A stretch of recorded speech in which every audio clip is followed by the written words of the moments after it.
Okay. Okay, we'll call to order at 7:31 a.m. Good morning, everybody.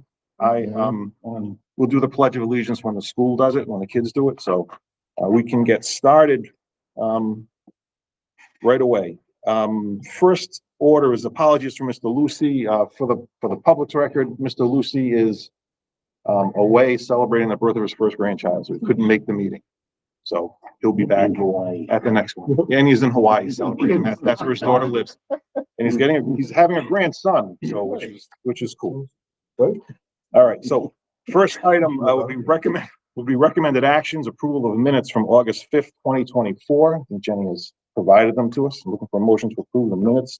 Moved by Mr. Holmes, second by Mr. DeCourt. Any discussion? Hearing none, all in favor? Aye. Opposed? Carries. Next would be approval of minutes from August 7th, 2024. Moved by Ms. Glory, seconded by Mr. DeCourt. All in favor? Aye. Opposed? Motion carries. Old business, bid number 25-0002, professional moving services update. This, you see? You'd like, please. With all the drama we had around the moving, we went out to bid again. We Vito with Vito's won the bid after back and forth with Astro. They did a stupendous job. Everything was done correctly. No change orders. Can't speak highly enough for Vito's Express. I will note, however, that Vito's did hire Jada to work for them, and Jada did the bulk of the move. But they worked together to do it, and it got done. So, and Jada did nothing wrong. They did everything by the book. So that's my report. Okay. Any questions for Steve on it? Okay. All right. Next, project administration, item D1, bid document release authorization, bid number 25003, low voltage contractors. I'm not sure the documents are in here, but I reported to the committee earlier, I believe last month, that we will be going out to bid for certain items. One of the things that's coming up, we'll be going out to bid for more building envelope projects, and we need to interconnect to the existing Verkada system that controls the door swipes, card readers, cameras. So we went out to bid on an hourly rate and percentage of overhead over materials. But the company had to be certified by Verkada to connect to our system. The only bidder was Cynet, who is a local Warwick company who we used in the past. So they won the bid. We seek your approval for it. Now this is just the document release. It's post-release, but I had let the committee know that we needed to do this to protect ourselves. So post-release, I'm seeking your approval. Yeah, there was a bid, right? It's in our folder. It was came through at. We can read the particulars. Technicians at $94 an hour, apprentices $85 an hour. Then it's all the stay in the call. Overhead at 10%, profit at 5%, and so okay, and that was their proposal, correct? Yeah, but this is just for the release of the bid. Okay, so we're gonna. All right, so we are looking for an okay to release the bid number 25003, and this is the system that's in all of our schools, correct? Correct. So we still need someone to service that. Okay. Any questions for Steve on that? If not, we're looking for a motion to approve. What do we want to call it now? A bid document release for the bid 25-0003.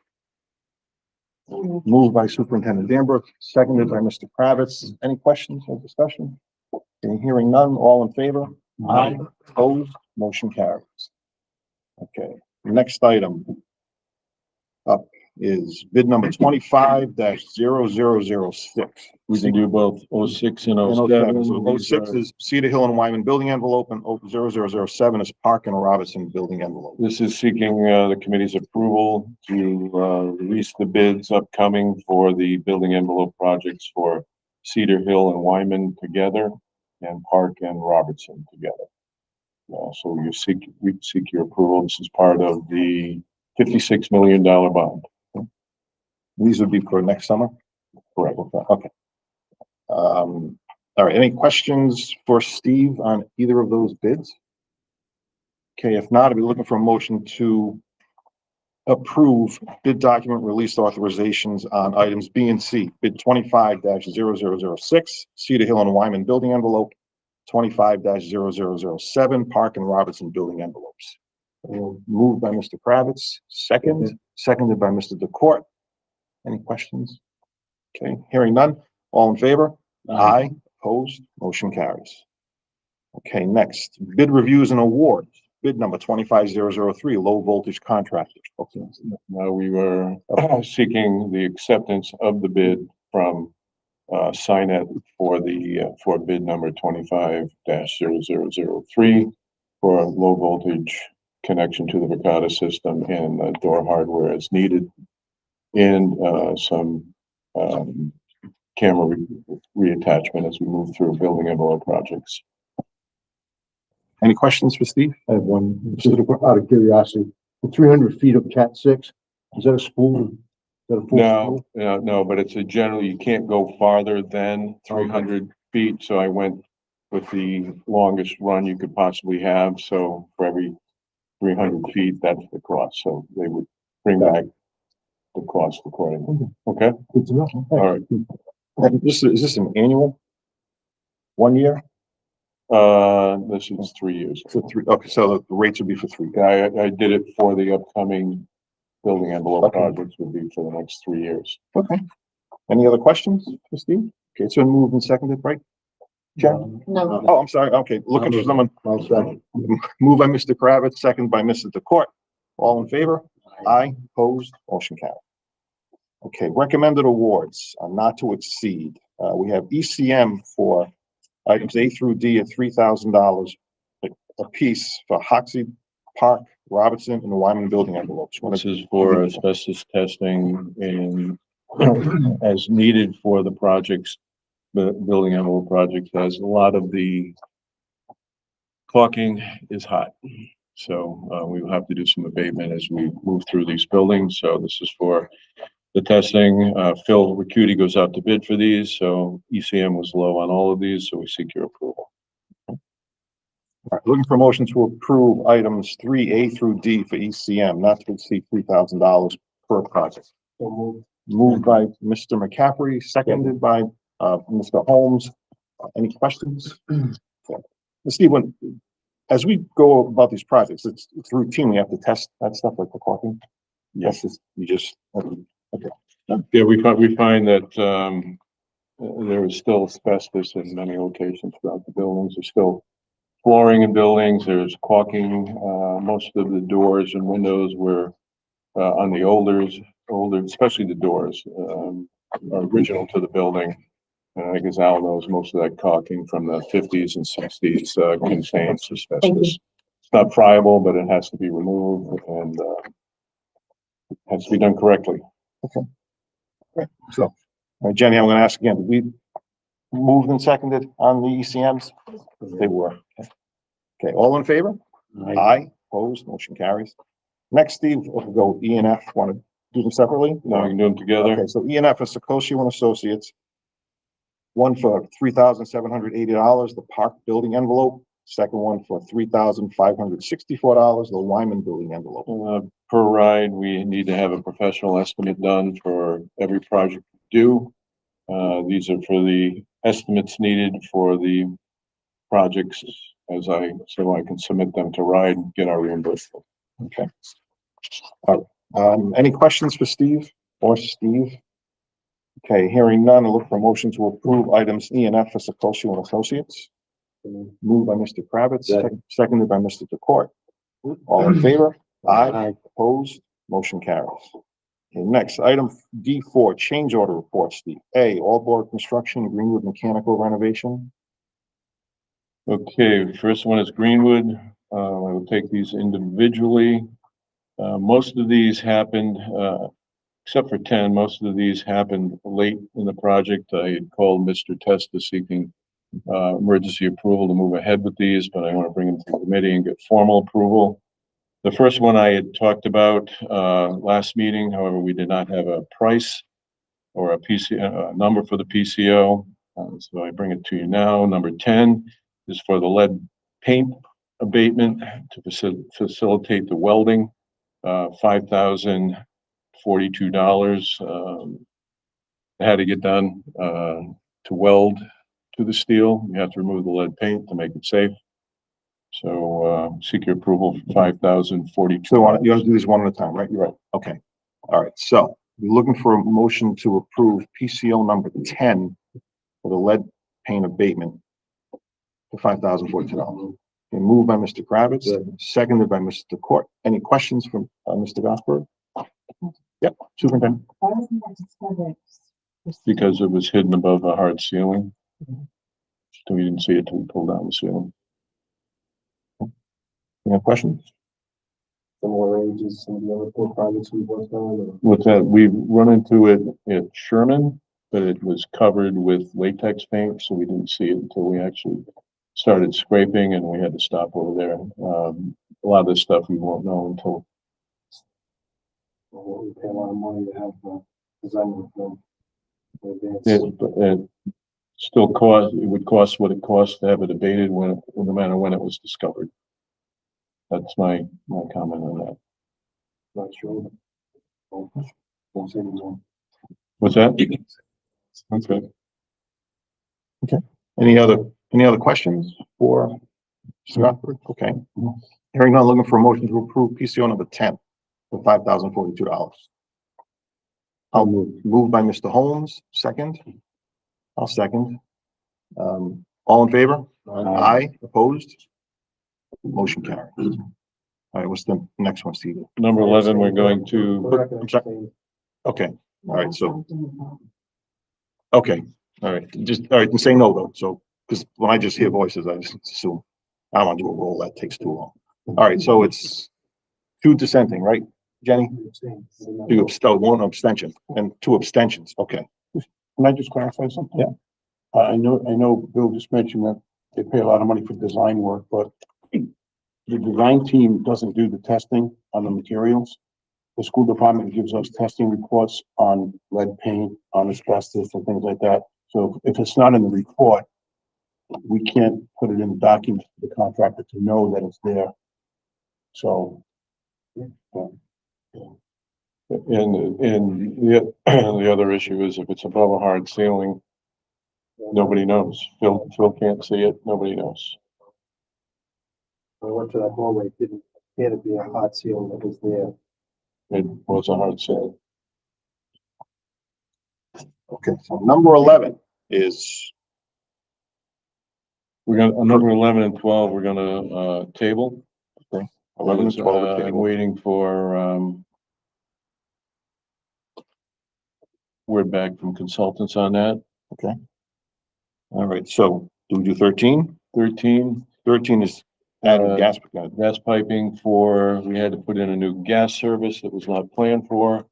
We found that, there was only a 5/8 line feeding that building when it looked like it was going to be, it looked like an 1.5 inch line.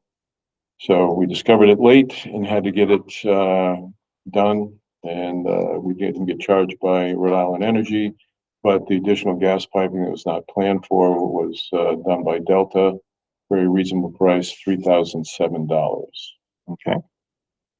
All right, so before we call the questions, we'll just move it first. Okay, looking for a motion to approve PCO number 13 for $3,007. So moved by Mr. Bowl, second, second by Ms. Fleury. Any questions for Mr. Gothberg? On the agenda, which This is for Allborg. Delta did the work, but it's through Allborg. All the PCOs for this project go through Allborg. Any other questions for Mr. Gotthard? Okay, hearing none, all in favor? Aye, opposed? Abstention, one abstention? Okay. All right, next item is number 14, fire protection. Go ahead, Steve.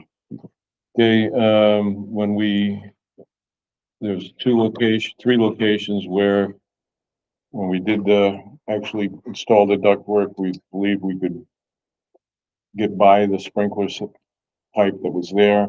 But it just wouldn't allow it. So the sprinklers had to be lowered. It was a field condition. From my perspective, no one could really tell until we actually did the work how it would go. So, $5,052. Okay. All right, so Number 14. number 14. PCO number 14. Okay, so, all right, we'll call it first. Looking for a motion to approve PCO number 14 for $5,052. I grew out. Cause I Yeah. got this document in front of you. There's 3 or 4 that aren't on the agenda. We're in Greenwood, right? No. Okay, so Agreed. we're on this sheet. The change orders in the agenda A through G. So we're on Allboard Greenwood Mechanical. Yeah, we're still on item A. Still on item Okay, A. that's a subset. Yeah, so they're just subsets of A. You're not on. It's not on that document. No, It's a separate document. Yeah, that's not on the agenda itself. It's on this document, it's part of Is that your. an extra? But you can have it. You sure? Yeah, I printed them out. All right, so, we're looking Oh, for, we know. for a motion to approve PCO number 14. Okay, so we still need a motion did somebody move it? Okay. Moved by Mr. Bowl. I'll second it. Okay, any questions for Steve on this? Okay, hearing none, I'll call the all in favor? Aye. Aye. Opposed or any opposed? Any abstentions? Okay, motion carries. All right, next one, Steve, is number 15. Roof work. When we did, when the disconnects were, put up on the roof, on the, condensing units, we ran into an issue. So to meet code and put them where they needed to go, they were put up on, some structures. So additional roof work needed to be done, $3,523. Seek your approval there. Okay. Moved by Mr. Kravitz, second. Second by Mr. DeCourt. Any questions for Mr. Gotthard? Uh, 10.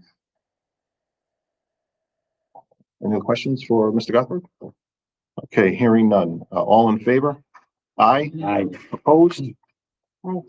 Abstention by Superintendent Kim.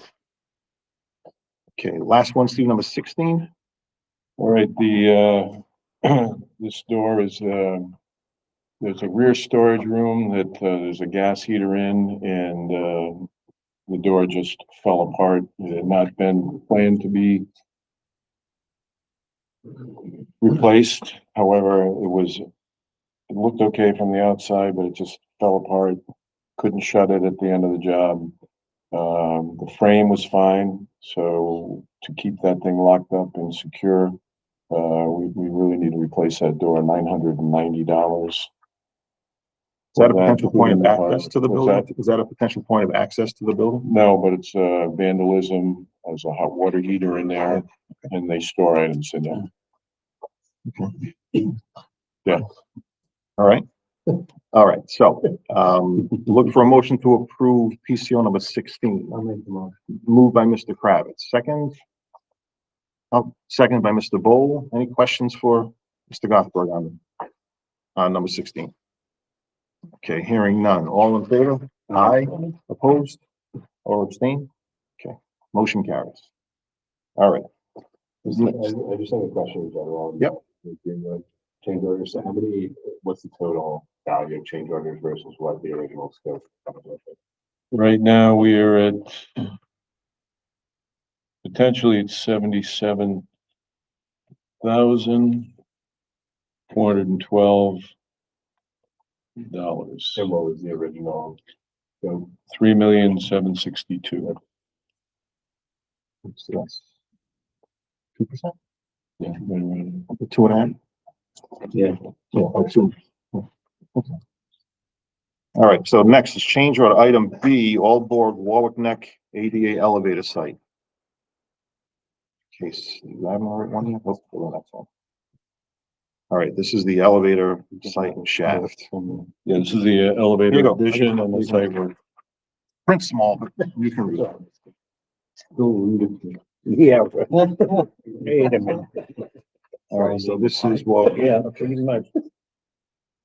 all right, Steve, so what's the first one? Number 8. Number 8. Yeah, Okay. number 7 is void.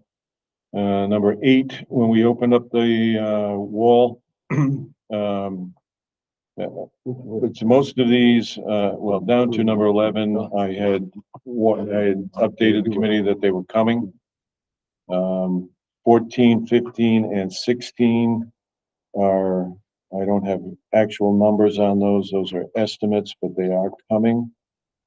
So we will do 8 through 13 on this change order log. Okay, so we're gonna do 8 through 13. Okay. Number 8 is? 8 is when we opened up the wet wall at Warwick Neck. There was a ton of asbestos pipe covering and elbows, unseen, unknown. So to get that abated and continue with the job, $6,941. Okay, so we're looking for a motion to approve the Warwick Neck PCO number 8 for $6,941. So moved by Mr. Kravitz, seconded by Mr. DeCourt. Any questions for Steve? Okay, hearing none. All in favor? Aye. Aye, opposed? Abstentions? Any? Okay, motion carries. Number 9, we're Number going 9. to, we're gonna table. I don't have, Okay, it so has number not been 9 is reviewed by tabled. consultants yet, yeah. Okay, number 10. Number 10 is for an additional elevator disconnect that was required by the elevator company that was not known to the architects, consultants, or ourselves until the elevator company came on the job. They've done a couple of things that, they change things midway. It's what elevator companies do, unfortunately. So they required an additional disconnect that is not required by code. But by elevator code, I guess it is, so $2,621. Seek your approval. I have a question, but we'll move it first. Okay, looking for motion to move PCO number 10. Moved by Mr. Kravitz. Second by Mr. DeCourt. Questions for Steve? Yeah, just clarification. The way these things are done, these are from the bond, right? Yeah. And are they paid out of contingency money or a reversal of the contract? You know, what it was originally proposed, Contingency added to the project. So and we had more than enough contingency money. we have enough to handle. And the And elevator the work is done, right? Yeah, yes, to get a lot of these because of the speed at which our summer projects. I just wanted to make sure I Yeah. understood which way this was going. That's state mandated by the inspections from the state. Yeah. Over there. As a co, they added the elevators union added, an additional hoist beam too. Well, actually, a separate beam to tie off to separate from the hoist beam. But Aalborg ate that one. They wouldn't eat this one. Yeah, I hate elevators. All right, so any other questions for Steve? Okay, Jen, this has been moved and seconded, right? I apologize for asking, but. Okay, it's Number been- 10, no. Oh, number 10, yes, by Mr. Kravitz, Mr. DeCourt. okay, all right. Any other questions for Steve? Okay, hearing none, all in favor? Aye. Opposed? Motion carries. All right, next one, Steve, is Additional tree removal. 11. Yeah, okay. We had planned to keep the, Chinese, cherry trees, I believe they were, that were in the island that were donated by a exchange student years ago. However, the island got shifted a little bit and the trees were not able to be kept. So to keep everyone happy, the trees came down and we're buying smaller trees to replace them and honor the original donation. So I seek your approval for $3,613. Is that price include the new trees? It does. All right, that moved by Mr. Kravitz and seconded by Mr. Court. Any questions for Steve? I was there yesterday. I drove around and I noticed how different it was. Navigating that parking lot, so it flows a lot smoother. You'll see why in about two more. All right, so Paving and sidewalks. we're looking for we already moved and seconded, so, okay. All in favor of item PCO 11, additional tree removal for $3,613? Aye. Aye. Opposed? Motion carries. Okay, next one. Steve, Okay, 13. so when we went to shut down the water to do the bathroom work on the ADA upgrades to the bathrooms, we found that 5 valves hadn't been exercised in years. And we could not shut off the water without shutting off the entire building, which would not allow the custodial staff to clean. So I immediately on emergency, I talked to Mr. Testa on this and we added 5 valves. $1,205 so that we could, everybody continue working. So seek your approval for that. Moved by Mr. Holmes, seconded by Mr. DeCourt. Any questions? Okay, hearing none. All in favor? Aye. Opposed? Motion carries. All right, next one, number 13. It's the last one we're doing, Steve? Yes, All right, so number 13, additional paving sidewalk there. I will explain that won't be seeking votes on 14, 15, and 16, but I'll give a preliminary explanation on those for everyone. Okay, so when there was a limit of paving going up Lenox Avenue in the original design, but since the design had been like a year and a half old, most of that paving had crumbled and well, there was no way we could save it, and the sidewalk had fallen apart, which made it very, very unsafe. So additional paving and sidewalk, the curbing had been included in the original number, but additional paving is $33,582 to Done during the rainstorm? The area you're talking about? yeah, wait, up top, yeah. Did we ever correct that as well? They'll do that on the finish. Yeah, no, I've gone over it with them.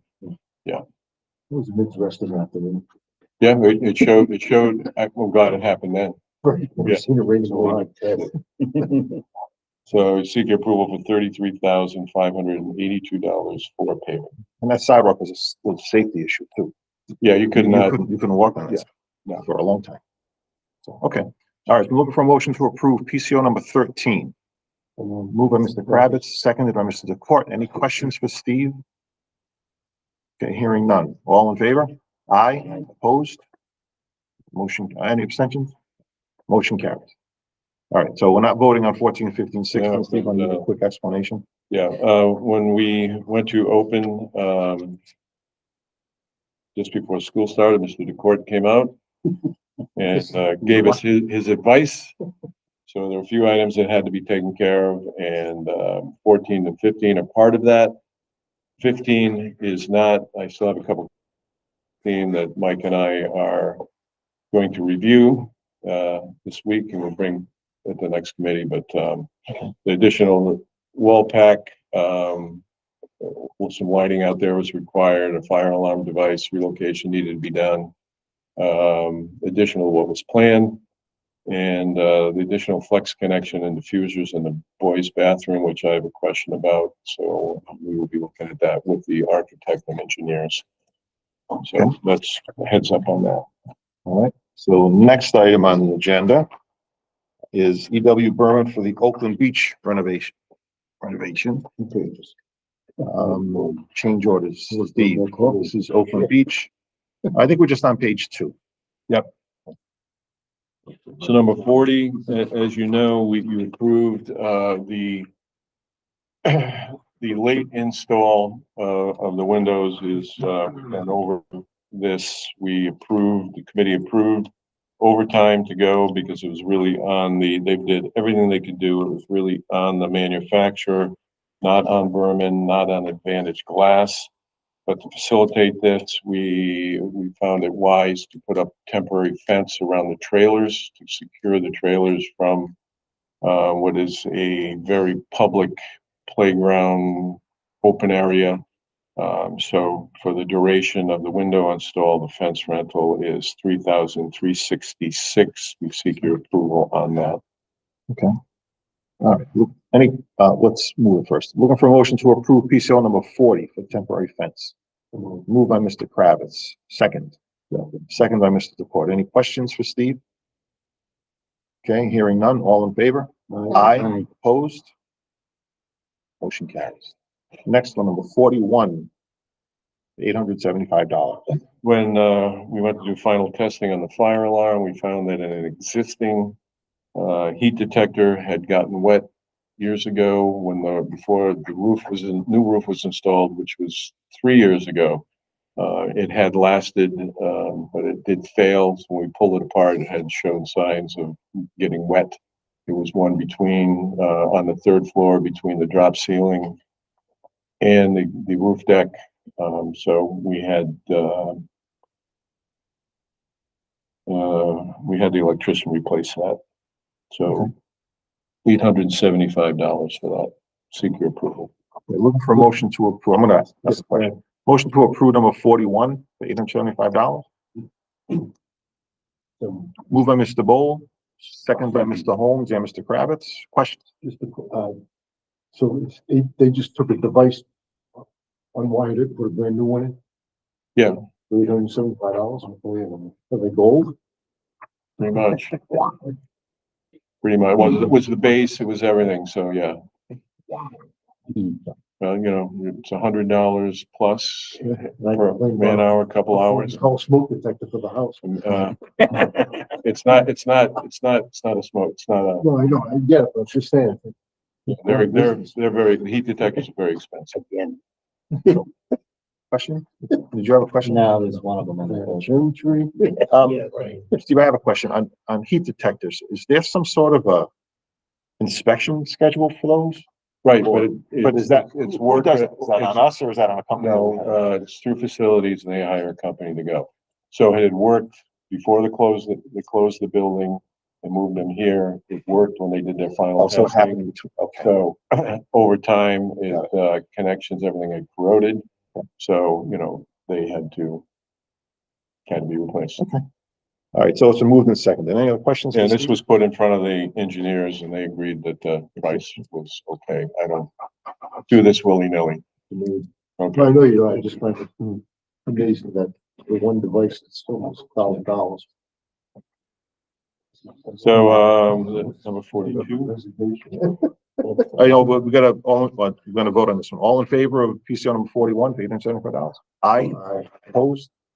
Motion carries. Okay, PCO number 42, reprogram fire alarm panel. Originally, we were gonna have to reprogram the whole thing, because of,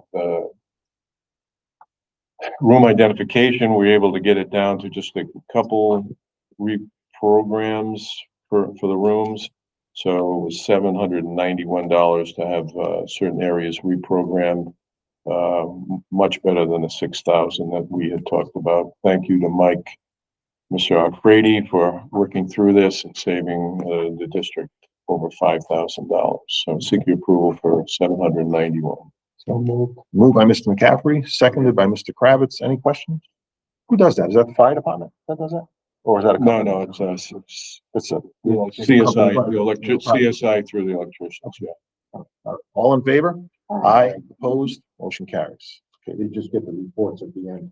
Okay. Yeah. Verify it. They could do the test again And, to verify that. That's the work's been done. The first Right. and the Gotcha. programming, everything in the programming has to match what's on the doors throughout the building. So that was part of the issue. Rooms had changed. Since it had originally been programmed 3 years ago. And so we tried to renumber. Mike went through and renumbered renamed a bunch of rooms and put them back and spent 2 days on it, so it's appreciated. Okay, so that one's been approved. So last one is, PCL number 43. Both Mike and I looked at this and the engineers looked at it, we all denied it. Okay. It was on the plans. All right, moving next to item D, Green Acres for the Hoxsey Playground. Okay, I've been waiting for this number for quite a while. Originally it was $10,000. What happened is, if you remember, Greenwood, we had to close for the winter. And, the building committee and myself got beat up for closing that till we could get the PIP in place. Here at, Hoxsey, we were able to put in mulch for $5,000, and that include taking it out and then moving it to Wyman so it could be reused over there. So, and then they came in and did the pour in place. So this was, to do this, we were able to, by doing this, we were able to keep the playground open for the community and the school, for about 6 months. So it was worth it, I believe. So What's the total, Steve? Because the, $5,379.70. I negotiated it down from $10,000 even. talk about profit, Jesus. Okay, No, he was late with a couple things, so I beat him up pretty bad. okay. All right, so we're looking for a motion to approve Green Acres for the Hoxsey Playground for $5,379.70. Moved by Mr. Kravitz, second by Mr. Bowl. Any questions for Steve? Okay. Hearing none, all in favor? Aye. Opposed? Motion carries. All right, next one is Green Acres. Right, this one, Oh, wait, is it, yeah, there's another green. yeah, Open Beach Playground, okay. So on this one, if you look at this, we had an existing playground structure. Secotio and his consultants designed, some improvements, some repair. That was all done. And then when the school got closed sometime between September and the spring, somebody smashed the 2 slides that were connected and it was not planned for. This work has not been done yet. I won't move forward with this unless it's improved. So we have this closed off, but to replace these slides, it's $22,732.28. So everybody's aware I'm getting, severe public pressure to get this done from both city council and school committee. So I seek your approval on that. Has there been any conversation with the trust on whether or not our insurance would cover it? I tell you the truth, I didn't even think about that originally. Okay.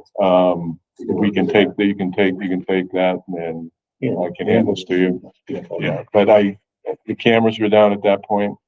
So and it was past the 1 month. The police said, what do you want us to do?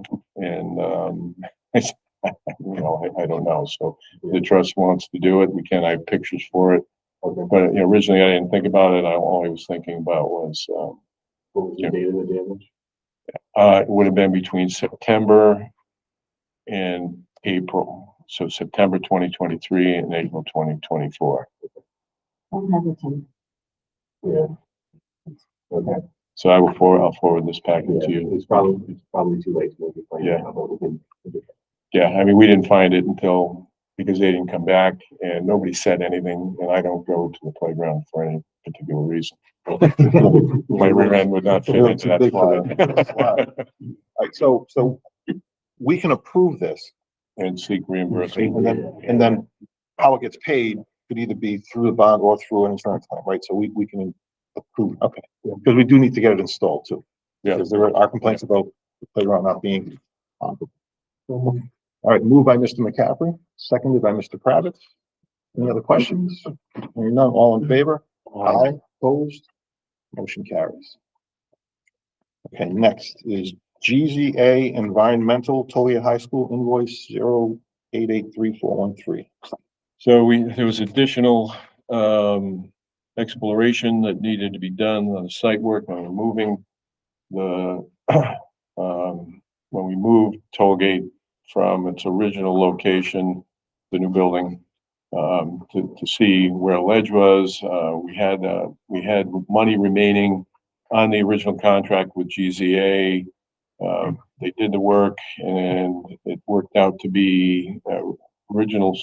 So the additional change order would be $37,667.94, for basically site exploration to ensure that, we could put the building where we need to put it. So was the change 37 or was Yeah, the no, change the change is 85? 30, additional explorations, $37,665.94. And was this, I'm sorry, Can you tell me what, give me an example of exploration? They bring in that big backhoe. The one that they dug up in the middle of the hill? Yeah. Did they do other stuff other than that? Yeah, we went way In the back? back, yeah. Okay. Yeah, there's a bunch of stuff they did. Okay. It was actually 2 different times, so. was it any borings? Originally they did some borings, but these were test pits. So was this money in the original GZA contract? No, 37,000. The 37 was not. This is, okay, all right. All right, okay, so looking for a motion to approve GZA invoice 0883413 to $37,665.94. Moved by Mr. Kravitz, second by Mr. Holmes. Any other questions for Steve? Okay, hearing none. All in favor? Aye, opposed? Okay, motion carries. Next one is GZA Tollgate High School Women Tennis Court improvements. Okay, so, as you know, I think we talked about as part of the cost savings for the Colgate project, as opposed to putting in new tennis courts that, we required a retaining wall on the front side, well, between what is now the front side of Tollgate. So where the road is between the buildings, there would have to be a whole retaining wall, extensive site work. So as a cost saving measure, we thought we could reuse the women tennis courts. There's enough of them for RIIL to approve. It's being used now. However, there are questions about the stability as that's on a ledge. So what we'd like to do to ensure that it can be done or not be done is have GGA do some borings, check that whole area out for $7,195. If we can do that, it's a great area to save some money. So we seek your approval to do that. Looking for a motion to approve GZA Environmental for $7,195. Moved by Mr. Kravitz, seconded. Second by Mr. Bowl. Any questions for Steve? Mr. McCarroll? Will this interfere with the tennis season that's ongoing right now?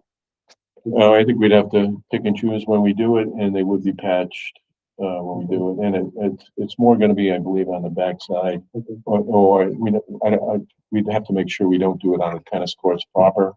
Any borings would have to be between the nets, between the courts, backside, front side. We're most concerned as you look at the tennis courts from Windman, that left-hand side, that backside where that was repaired years ago, and then coming halfway up, I believe, between the courts. If any work can be coordinated around the season, I know that it's. We bring them in right during the games. Recently, we had a lot of public interest in that. We did, yeah. No, but I mean, it could show that we're looking at to repair. Sure. Okay. One day's work, we'll make sure they don't go out there. There's a lot of interest in all this. Yeah. Okay, all right. It's been moved and seconded. So, all right, calling for a vote on GZA for $7,195. All in favor? Aye. Opposed? Motion carries. Okay, next. Consent payment authorizations, Allborg Construction, application number 6. We have 2 applications for Allborg, application 6, for Greenwood Mechanical, $31,598, and for Warwick ADA elevator site project, $642,123. This has been reviewed by both the architect, Mr. Iafredi, and myself for a total of $1,673,721. We seek your approval for payment. Any questions for Steve? How close are we to the Warwick elevator project being done? That won't be done till the middle of October, best case. It all has to do with the elevator State inspection. and the state inspection. Yeah, I got something for you after on state inspection. I'm irritated with the Department of Labor, so Okay, all I right, so want you to fix it out. looking for a motion to approve all board construction applications 6, A and B, totaling $1,673,721. Moved by Mr. Kravitz, second. Second by Mr. Bowl. Any questions? Other questions for Steve? Hearing none, all in favor? Aye. Opposed, motion carries. Next is BR&A Consulting Engineers High School Projects. 2 invoices, C and D, totaling $1,425. This is for our commissioning agent under contract. They owe us a review of the stage 3 schematic design packages, both schools. So that's what this invoice is for. It's 95% of their total contract. So it's just a small progress payment at this point, but we recommend approval. All right, so looking for motion to approve BR&A Consulting Engineers, items C and D for $1,425. So moved. Moved by Ms. Glory, second. Second by Mr. Kravitz. Any questions for left field? Okay, hearing none. Are each of the design team contracting with BR&A, or is there somebody we directly engage with? Okay. Any other question? I'm hearing none. All in favor? Aye. Opposed? Motion carries. Next item, E, Communication System, Inc., $3,081. This one, when we turn the PA system back on at Oakland Beach, being 40 years old, capacitors all went, the head end unit died. It's a safety issue. And it seems to be happening whenever we do a construction project, because they have to be disconnected and removed. We go to put them back, they just die. There were other issues that the invoice was twice this, but the other half had to be paid by Berman. They cut some cabling and it had to be patch repaired. So they took care of that. We buy the head end unit, and I believe there were 3 or 4 speakers that needed to be replaced because they were bad also. So $3,081 for a new PA system, which was critical for safety and security of the building. All right, looking for a motion to approve item E for Communication Systems, $3,081. Moved by Superintendent Danbrook, second by Mr. Kravitz. Any questions for Steve? As a heads up, at Greenwood, similar situation, shut down for the summer. That will be coming up once I get back in there. But right now it's partially working, but I've at several legs on it where it's not the cabling, it's actually the unit. So we're going to have CSI come in and look at that. We'll be doing it at Greenwood also. All right, so it's moved and second. All in favor of Communication Systems? Aye. Opposed? Motion carries. Okay, next, items F and G, Dimeo Construction, application 4, totaling $209,671.43. This is left field, right? That's right. So the Pilgrim High School application number 4 is for 40 is the 4th installment of the pre-construction services, and the Pilgrim the Tollgate CPC enabling work application is about 50% of that early enabling work. That's for the early demolition of the Drum Rock building in order to get the programs that are in Drum Rock out of there, because, you know, Vimeo was engaged to do some light carpentry and plumbing and electrical installation. So that, invoice includes 50% of that early enabling work in addition to their regular pre-construction monthly payment. So, Also included the trailer and all the site work and, infrastructure work, fire alarm, cameras, water, sewer, all of that to get that temporary classroom up and running. And, portion of the 3-year rental on the trailer. So that's the bulk of this is, the trailer. Okay. All right, so I'm looking for a motion to approve Vimeo F and G totaling $209,671.43. Moved by Mr. Kravitz, second by Mr. Bowl. Any questions for Steve on that? Okay, what about the trailer? Looks pretty good over there, actually. Yeah, the teacher seems to be very happy. Doesn't look that close. I know Mr. Kane's very happy. I haven't heard any complaints, and that's generally when I know people are okay. Okay. All right, all in favor? Aye, opposed, motion carries. Okay, next, item H, application 8 for EW Berman. $316,554. This is for the, we're almost to the end of the, building mechanical building envelope.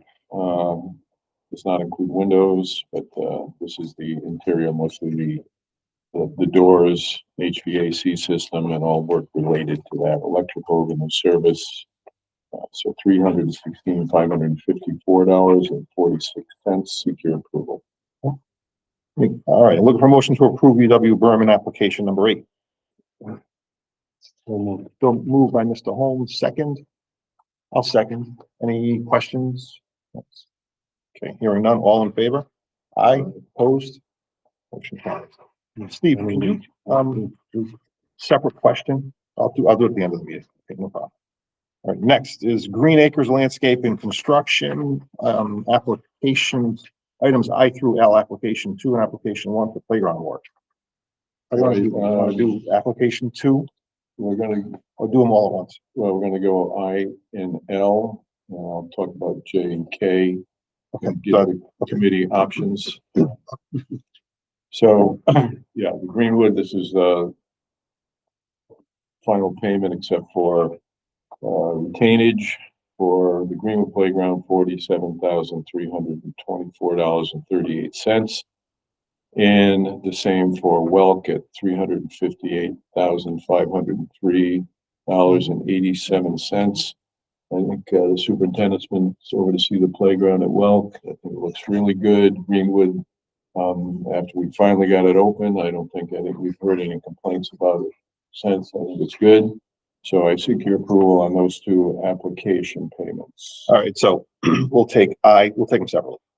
We're looking for a motion to approve application number 2 for $47,324.38 for Greenwood Playground.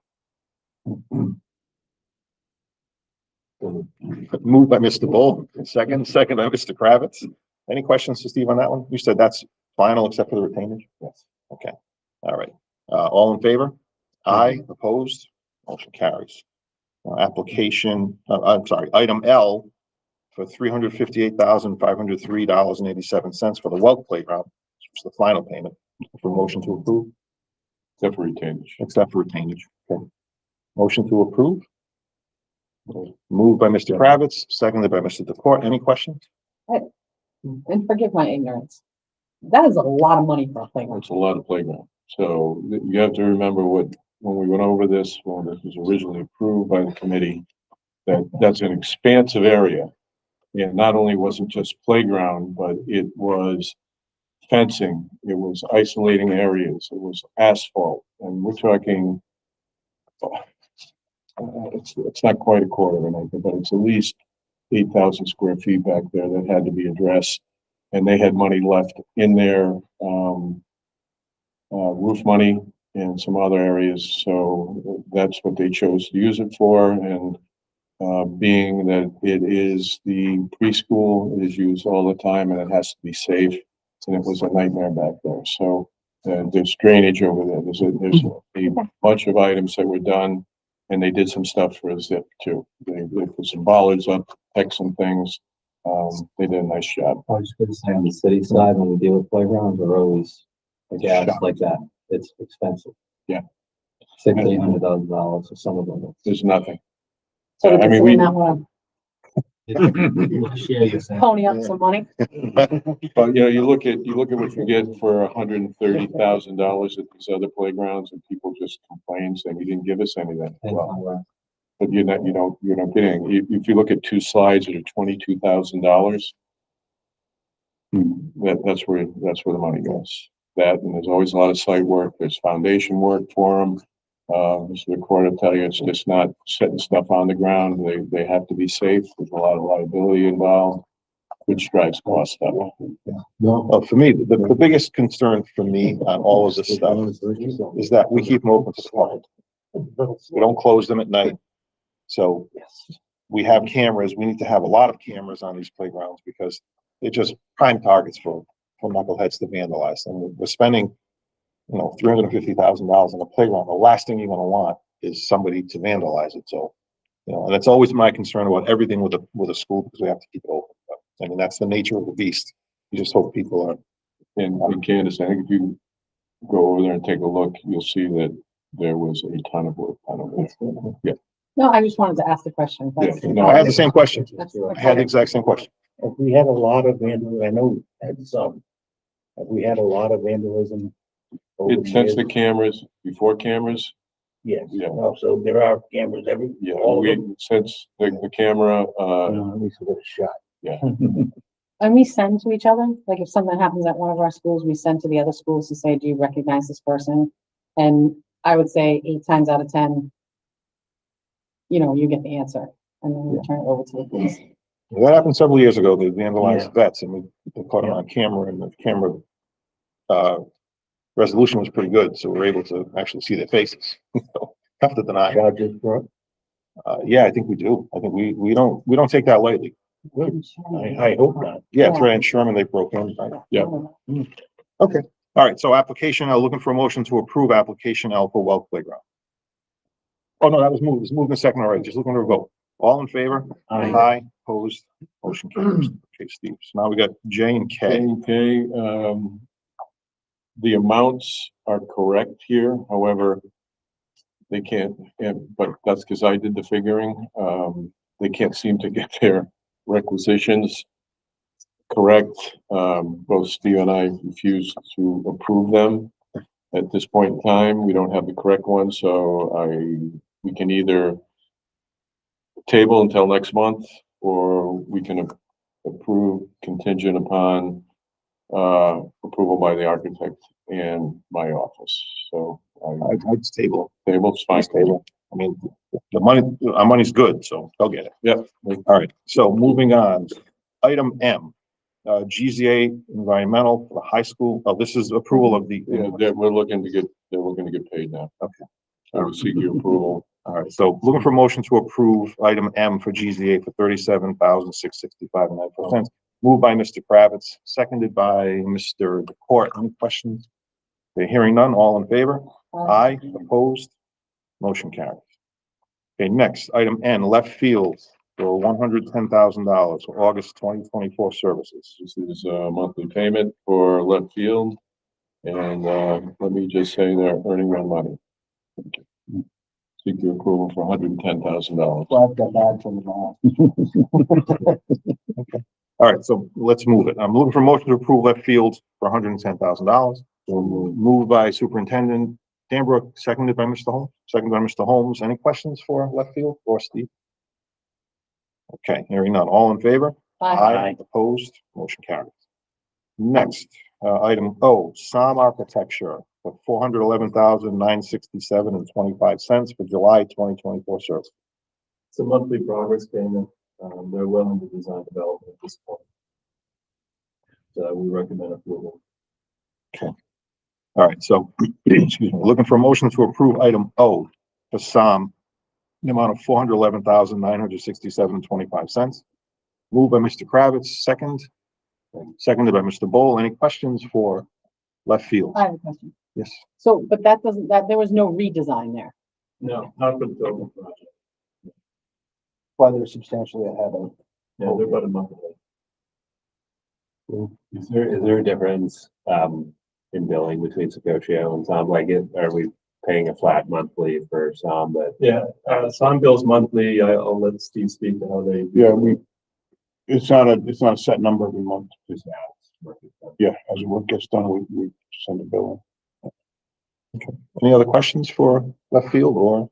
All right, all in favor? Aye, opposed? Motion carries. Okay, next is Secoshio and Associates, items P through FF, totaling $86,298.91. This is for, construction administration on, ongoing projects, small to $40 million and $56 million, and the design for the upcoming, building envelope projects. So we, seek your approval for P through FF, $86,298.91. Five of these are final Final payments. payment, yep. Moved by Mr. Kravitz, second, Second. seconded by Ms. Corey. Any questions for Steve on any of those? Okay, hearing none. All in favor? Aye. Opposed? Motion carries. Okay, next, items G, G, and H, H, Stephen Turner, totaling $7,134.33. This is for the commissioning for the Greenwood Mechanical progress, on Greenwood Mechanical project and the Oakland Beach Mechanical project in a total amount of $7,134.33. Commissioning is required by RISE. Looking for a motion to approve Stephen Turner items GG and HH for $7,134.33. Moved by Mr. DeCourt, seconded by Mr. Kravitz. Any question? Okay, hearing none, all in favor? Aye. Opposed? Motion carries. Next item, II, tie and bond, high school, $4,050.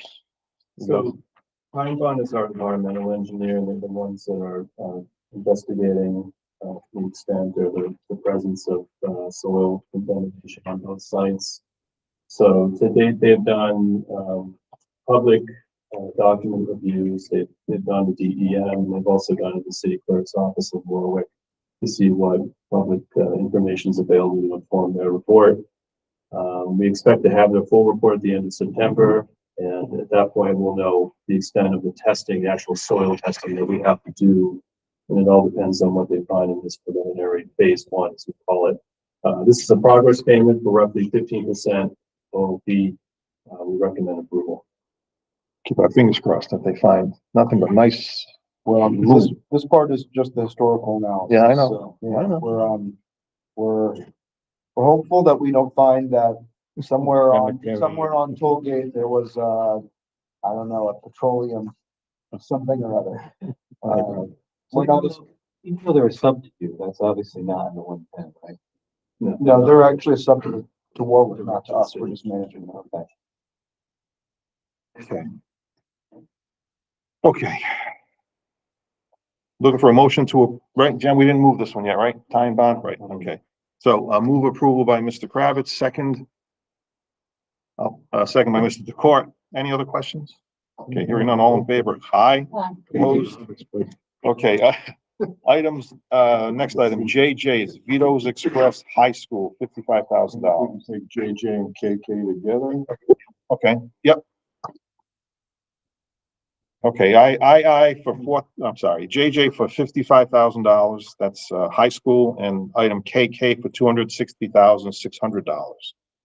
So we got, Vito's Express, we've got 55,000 and 260,600. These are for the moves this summer, from the final move on Greenwood, the move back to Greenwood, the move from Drum Rock, Grand Tech, Drum Rock, Pilgrim, And then, the first half of the move the first move from Holloman here to Gorton. Still to come is Gorton back to Holloman. But this is all part of the bid that was approved. So the work is complete. We seek in total, approval for $315,600 for Vito Express Inc. All right, so we're looking for a motion to approve Vito's items J, J, and K, K totaling $315,600. So Moved by Mr. Holmes, second by Mr. Bo. Any questions for Steve? quick question.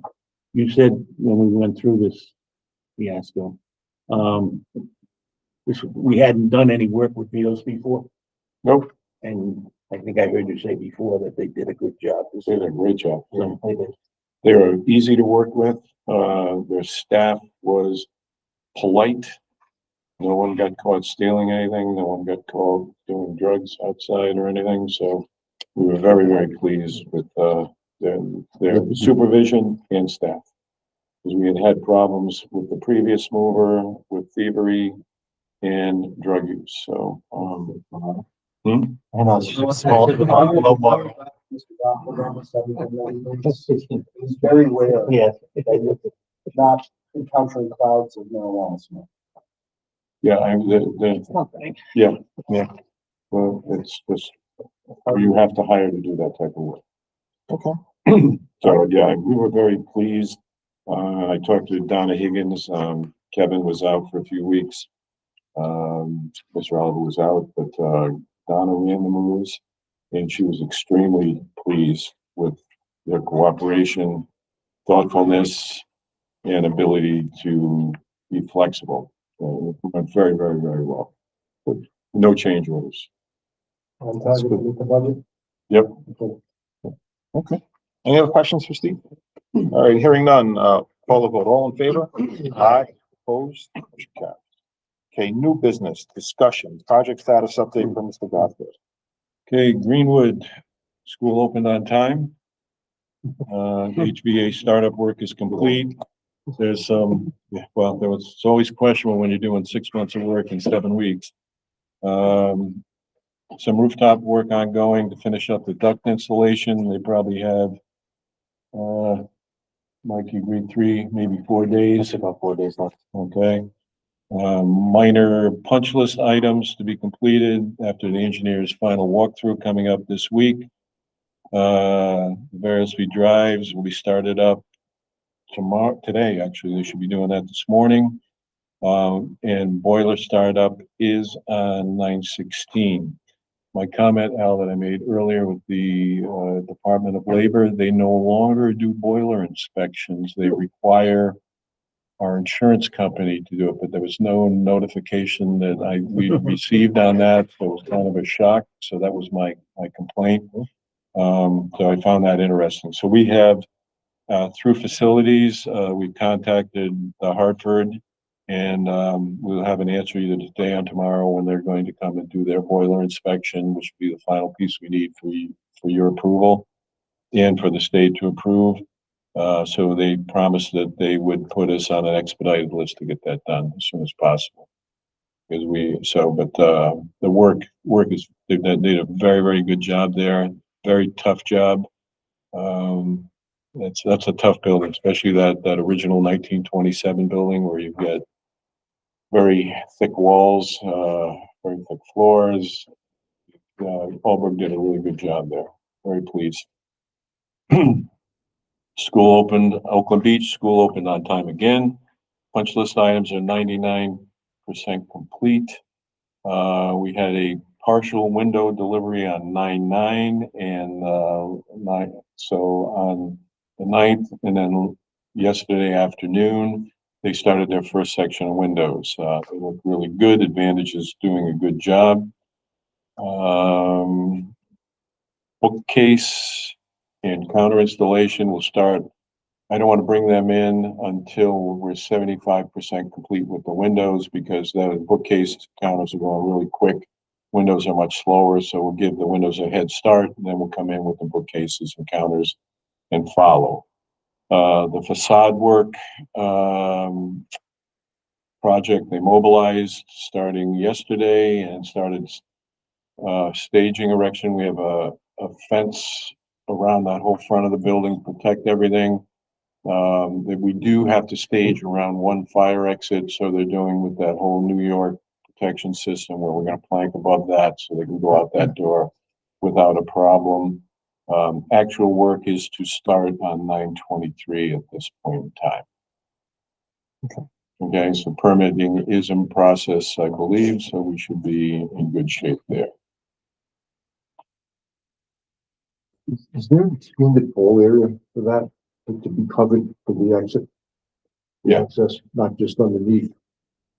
Not Yeah, just they underneath the got it all, scaffold, they got it all fenced off, and it's only, you know, that is just going to be for emergency exit only, and they've expanded that whole fencing area around it, They so. need to cut the covering from above so nothing drops down. Right, Yeah, I know you cover the needed area underneath the scaffold, but because it's an exit access, you have to extend that area out a little further, so if this is the scaffold, nothing gets pushed off this way onto people walking below, not just straight down. right. I mean, you're talking 6, 8 feet this way, so we're talking the whole stairway, everything, so if we require more than that, I'm not aware of I that. just was curious, so I put my hammer down, and I accidentally kick it, and it falls off this way, Right. and someone's walking underneath. Well, it is, the only way they can come is out through, so if the alarm goes off, everything stops, so. Okay, that's the way we have it set up. If there's a fire alarm, if anything happens, all work stops. Warwick Neck, school opened on time. Thank you, Mr. DeCourt, for working with it. It really is very helpful, beyond belief. Elevator shaft will be ongoing till mid-October, and it may go later depending on how the elevator install itself goes. It's just the way elevators are, I'm afraid. And final paving and line striping, because we have to shut down that whole school. We will use the Jewish holiday Rosh Hashanah, October 3rd, as the final paving day, and we'll final pave and then line stripe on that one time. They may wait till the Saturday to line stripe. Those guys usually work on a weekend. But yeah, we go. We do have, Lynn, do you want to talk about, do you want to read your? You can do that now. Yeah. Yeah, there was an issue with Warwick Neck that. We had a safety issue at Warwick Neck. Allborg left some areas open and unprotected, and a child got out, so I'd asked the superintendent to speak to that. On September 4th, I received a phone call from the principal of Warwick Neck asking me to come to the school with the director of elementary education. So we went to the school and we saw some areas unsecured. So a child could get in there, an adult could get in there, not knowing what's behind the door. So it's right near the elevator shaft. So I was very upset. There's plywood and it was, I could open it up and go right in. It wasn't secure. So there were several areas like that. So I did meet with the super, Jesse, rude, condescending, and deflected all responsibility. Even though the shirt says safety is #1 priority. It was awful. I found Mr. Allberg's email vanilla, like, so what type of thing. And I had to send something out to the Warwick Neck families. Today, the professionals of our school became aware of areas within the ongoing construction zones of the school grounds that were not properly secured by contractors. Mr. Gallagher, the principal, immediately contacted the Warwick School Administration, who arrived on the scene, construction supervisors to further assess the situation. In a quick, proactive manner, additional stages were taken to further secure areas within our campus that provide multiple layers of safety and protection for all occupants as construction workers. That went over to Paris. So immediately, immediately, Also, what we did. I was out that afternoon. I had family in, so Mr. Iafredi went and addressed it. And then we both went back first thing next morning and found more issues. So we read everybody the riot act, made sure everything was secured, locks were put on doors that did not have locks, openings were plywooded and netted according to ocean and elevator standards. We believe it has been addressed. There's still a couple issues. Doors tend to get left open, so we are dealing with this on an ongoing basis. Superintendent had every right to be upset. And we will continue to address the issue and push all board to make this as safe as possible. I appreciate your support. Mr. So who's at the job site itself? Who does that responsibility fall? It falls on the superintendent. Superintendent of the job, right? Okay. So, I don't know if we need to come to Jesus with him. I trust you and Mike to handle this. That's fine, but there are some things that we can tolerate. There are some things we can't. And I will put these in the category of things we It can. made very clear that this will not be tolerated. Yeah. And, I personally want to apologize to the superintendent for the way she was spoken to. It was incorrect. It's been addressed. If it happens again, Mr. Simons will not be working on any more of our projects. So, that's the way This is in 1953. Yeah. Okay. Any other questions for Steve? All right, next up will be this, oh, I'm sorry, you didn't finish, I'm sorry. So that takes care of work next. Green building, school open on time. There are punch list items there, and I will need to talk to Steve's construction administration architect. We need to go over the punch list items. There's some stuff left there that needs to get done and needs to get done right away. Doors came in late, so exterior doors were going to be installed second shift, one or two at a time with Sinet to follow to make the connection to the Vicata system. The interior door openers, we've had an issue. The electronic latch, we found don't fit where the glass block is at the jam, so they've had to reorder latches. So that's a little behind. So as soon as those electronic latches come in, we will finish it. But the openers are installed, and we have some punch list items and scope review to go over with the contractor on this one. And just so for the record, the green building is not technically us, right? That's not bond work. That's- It is our building, however, it is Yeah. the RI8A, Rhode Island Alternative Academy is in there. They seem to be pleased with what we've given them, but we still have some minor work to go on in there. Bathrooms are open, but there's punch list items that need to get done. Yeah, but that's not really bond work, right? That's, No, those aren't bond projects. no, but it's just. It's good to just have an update, even with the Right. committees. And Holloman work started on 8/28. Abatement is well underway. Demolition to follow abatement as it moves through the building. HVAC equipment has arrived and will be installed as we follow demolition. Steel erection also will follow demolition and coordinate with HVAC and electrical work. Rhode Island Energy has installed the 11 new poles throughout the neighborhood. I haven't heard any complaints, however. We've had several power shutdowns, but I haven't really gotten any complaint. I was kind of surprised. And we're working with the contractor to have the project completed no later than the third week of June. I want to give facilities plenty of time to clean that building and to move back. We're already talking about potentially having that building turned over middle of May. But if we can do it no later than third week of June, we'll be on schedule and there won't be any issue at all. But so far, so good there. Is there, I saw someone, I don't know if someone reached out to me or I saw on social media, the playground in Holloman, is it accessible from the other side? From It's the building side? accessible from the back. I've asked the contractor, because of the amount of work that's going on there, we're trying to keep everybody away from the building. We have that front as a bus depot. So we have, there's access to the front and then there's a road in the back with a sidewalk that feeds to the playground that's on the community side of the fence.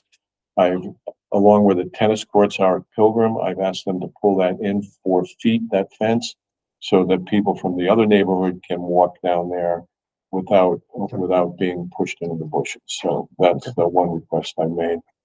And it's just more of a adjustment to where we put the fence. Any questions for Steve on any of the updates? Okay. Okay, next item in new business is the project labor study for left field. No, Oh, I'm sorry. Oh, I'm sorry. High school project update for left field, sorry. Okay, so we can give a quick run through of the monthly report that you'll have in the packets. I'm gonna start on page 2 under executive summary. Under design, design update this month is that the Pilgrim High School Stage 3 review package has been uploaded to the RIDE portal. It is now under review by RIDE. We had a very good meeting with the Tollgate team. Early last month, at the RIDE office, and we are tracking to submit that Stage 3 package to the RIDE portal, I think mid-month, right, Steve? For the Tollgate project. It's supposed to be Friday of this week. Yep, the 13th, yep. So as we said before, the Tollgate is tracking about a month behind in terms of schedule right now. RIDE is very pleased with the progress that we've made. We touched on environmental already. That was the tie and bond conversation that we had, so I'm just going to skip over that. I'm going to page 3, and we already talked also about Dimyo's work for enabling at the Drum Rock building, so we don't really need to go into that, but suffice to say that that work is complete. All sign-offs have been made, and the students are able to use that. And I'm going to point us to page 4, which is a new page in the report. It's called Monthly Activities. It's meant to give you sort of a high-level view of what a typical month looks like for us. It lists some of the milestones that we've accomplished over the course of the month. You'll see that we meet as a team on Tuesdays and Thursdays. Each different project has their own special meeting with the contractor, with the architect, with the OPM, with the owner. And I do want to note that on the 21st, we had a school committee presentation where we presented both projects. I'm sure most of you know, all of you know about that. That was a big milestone for us to present in front of the committee. And we also we gave the public an opportunity to give comments. And any questions about anything so far? No? And like we say every month, the budget tracking spreadsheet is a working document. The invoices that were approved at this meeting will get reflected in the next month's report. That's how we do it. And the bottom line is the total project budget continues to be $350 million. So no change there. And as far as schedule goes, we've already kind of touched on some of the highlights. Those being the Pilgrim team is looking to submit their design development package to the estimators at the end of this month. So we're moving along pretty quickly. And the Tollgate team is tracking to do the same thing about a month later, but that already. Yep, so on Tollgate, as you know, we went through a redesign plan. So that is the reason for the delay between the two projects. It's not because of any issues on the design team's side through the Tollgate process, but on the schedule, please note that for both schools, as we get through the design periods, both schools have a construction start of March of 2025.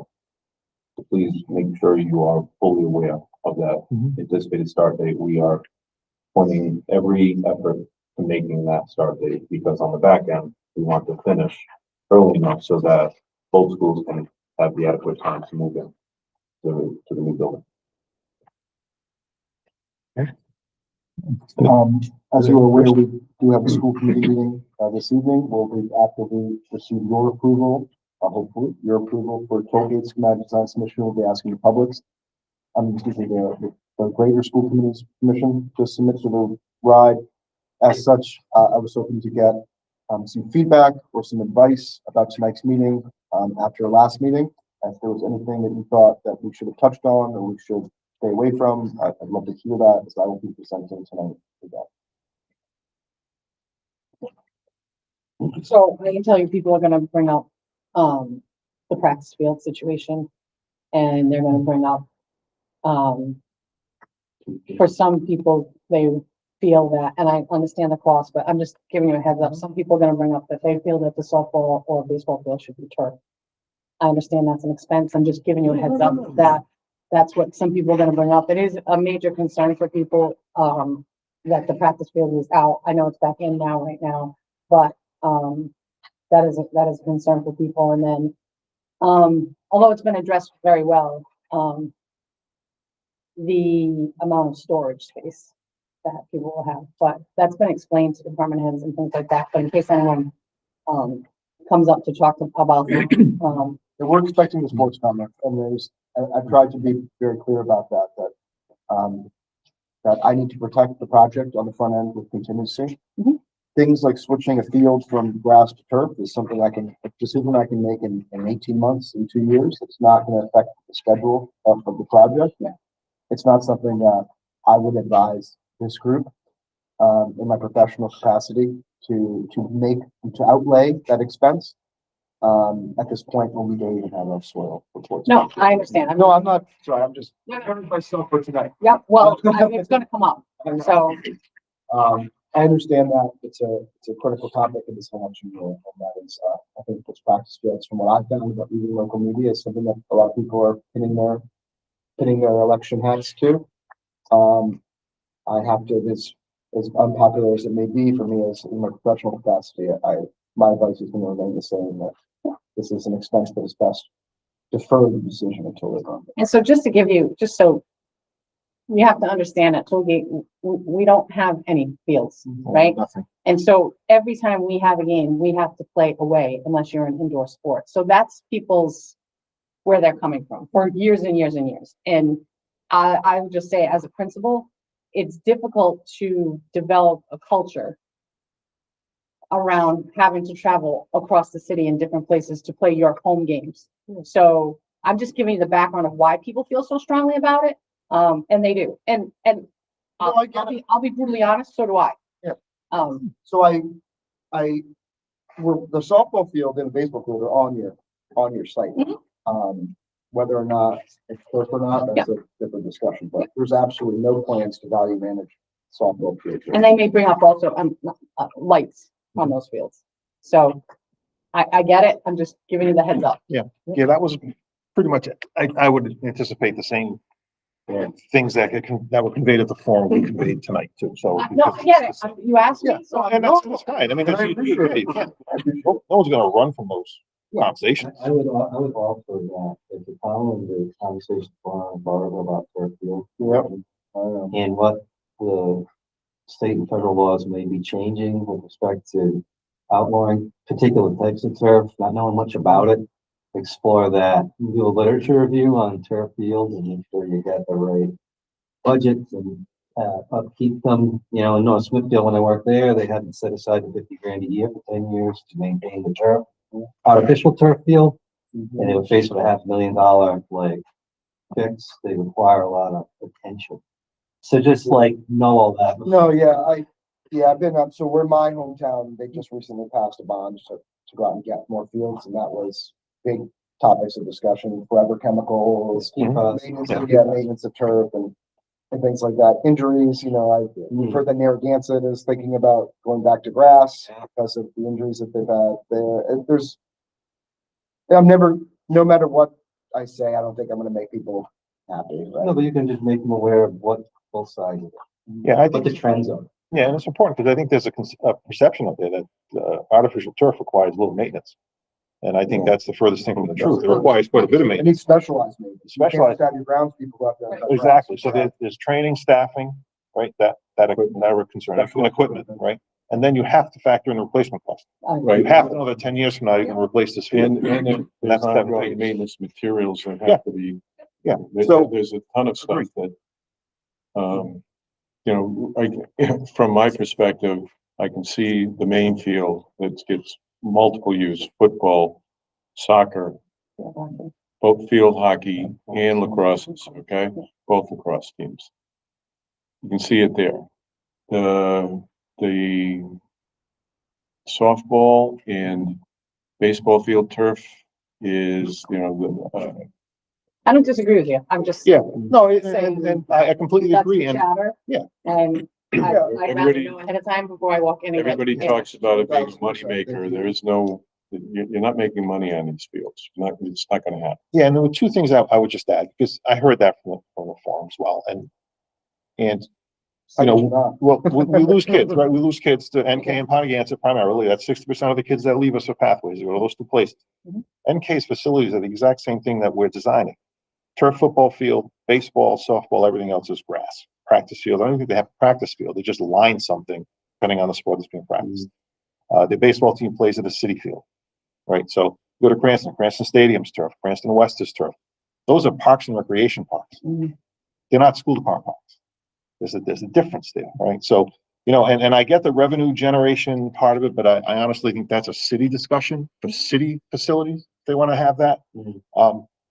Because, you know, you can't just, I think Cranston Stadium has earned $3 million since they started, and $1 million had to go back in when they had to returf the field. So, and it's not I don't think it's something that a school department is equipped with infrastructure to handle that kind of stuff. That's really a city function, if the city wants to do it, right? So, you know, I think, you know, I say we can't let the perfect be the enemy of the good, and I think that's very pertinent here. And I think, Ms. Clary, to your point, that Tollgate, when this is done, is going to end up with, it's going to be like Christmas, right? Because I mean, and for generations, those students had to go somewhere else. So, yeah, so but, I mean, whatever we can do, we can do. I mean, everybody wants the absolute best that we can possibly do, but we also have to be mindful that we're not spending anything over $350 million. So there's 2 points that I didn't make that I'd like to make to you all today to see if you think that these are appropriate to make. The first is we're getting a lot of comparisons to these problems. Auditorium being bigger than RIDE specified, additional fields being turf, things like that. I want to remind everyone that RIDE said they weren't going to pay for those things. So the city of East Providence went out and got a separate bond from the Rhode Island Infrastructure Bank to pay for those. That is not even a RIDE-back bond. It is a low interest bond from a semi-public organization to fund that additional.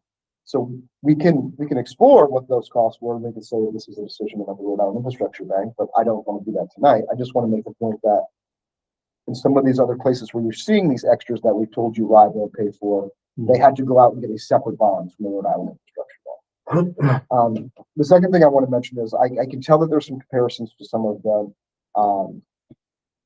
more sports-heavy private schools. And I didn't make this clear is that we're talking about Hendricken or some of these other schools. They don't have RIDE. It's not a shareholder in their units, right? They don't have to deal with all of the different requirements, prevailing wage. They don't have to deal with all of these other requirements that I have to deal with because someone else is picking up 50% of this project. So they can say, you know what, we're going to prioritize 2 turf fields over 2 classrooms. What RIDE is going to say to me, there's absolutely no way you're going to prioritize turfing a softball field over additional classrooms. So those are 2 points that I think I can figure out a way to say better and softer. But to this group, I didn't want to say a more obvious tone. That those are some differences that I think people are making assumptions on that don't have a necessarily a full background in what is actually happening. Yes, I think there's a time and a place for all that to come out. It doesn't have to be just put out for the sake of being put out. There's a time and a place where it will have to be brought up. So that's fine. As long as you have the information here, you just be discerning of when you need to use it. So we have reviewed things down in Pontiac plan with the help of the committee chair, and you're right, what you guys are getting at the schools is equivalent or in some cases better than what these other 2. okay. Any other questions or? Okay, next up, I just have one question. Yeah. Is the committee voting to approve Tollgate? Because I don't see it on the agenda. Yeah, it's So not. we have to, it's the last thing. Stage 3 schematic design submission, discussion action. it's a discussion, but is that, But it's an You're action, gonna so we're vote gonna on vote on, yeah. We're gonna vote. because we have to, some, Yeah. present tonight. Yep. All right, the next item is discussion action project labor agreement study per left field. I did reach out to Mr. Lucy because Mr. Lucy's been very vocal on this. And the fact that he couldn't be here, I asked him if he wanted to type up comments and I would read. He couldn't get to. So he asked, he said, can we just table this to the next meeting? Because he wants to be here, he wants to weigh in, and his voice should be heard. So my question is, if we did that, does that compromise anything if we just did it next month? I'll have to, from our perspective, the schedule, Yeah. So, it's a decision that needs to be made very quickly. okay. I don't. So what the decision that we be talking about right now, this, correct me if I'm wrong, this is just a study. to commission a study. No. We've No, already- this This is is the study. This is the study. Accept the study. Recommendations are coming today from Mr. Conley, Okay, Mr. Conley, excuse me. And, we're gonna be asking you all to, if you want to delay I'll defer to my team because they know the schedule up better than I do. If you want to defer the actual decision, but I need Mr. Conley to make his report today because there's a lot of information to process. And if we need to call a special committee meeting, perhaps just to vote on this one thing, I can understand that. yeah, but so what you're saying is that there's a timing issue. Okay, so there's a timing. Because we want to let the unions know, this is a project, it's gonna have a project labor agreement study, we're starting in March, you better have the labor force. That is, we're breaking ground in March, we need them to know. There's a lot of other projects out there, we want our pick of subcontractors, we're writing the biggest check. So we want them to put aside, anybody will tell you there's gonna be a crunch on labor, I don't wanna be at the back of that line. Okay, yeah, so I'm just trying to see if we can accommodate them. If there isn't the stomach for tabling it, that's fine. Whatever the wishes of this committee are, is what we're gonna follow. So let me just go through the motions, okay? Let me, that's a poor phrase. Let me just at least put it out there. I want this is a committee decision. This isn't my decision as chair. So I would there be a motion to table this until the October meeting? Okay, I'll make a motion. Will there be a second? Okay, there's no second, so the motion will fail. Okay. All right. Mr. Lucy is certainly free at the next meeting to voice whatever concerns he has about this, right? Because I think some of his concerns are valid. So, Mr. How, we have a special meeting a week from now when Mr. Lucy's back, or is that going to hurt us or help us? Or? Can I speak Yeah. to this? We're not approving any agreement with the unions at this point in time. We're accepting the study, okay, that recommends that we go for a project agreement. Attorney Connolly's going to explain that. Yeah. And that's what we're accepting. And then we can move forward with negotiating with the unions, but it puts the unions on notice that we are planning to do a PLA, not necessarily do it unless it is to the committee's satisfaction.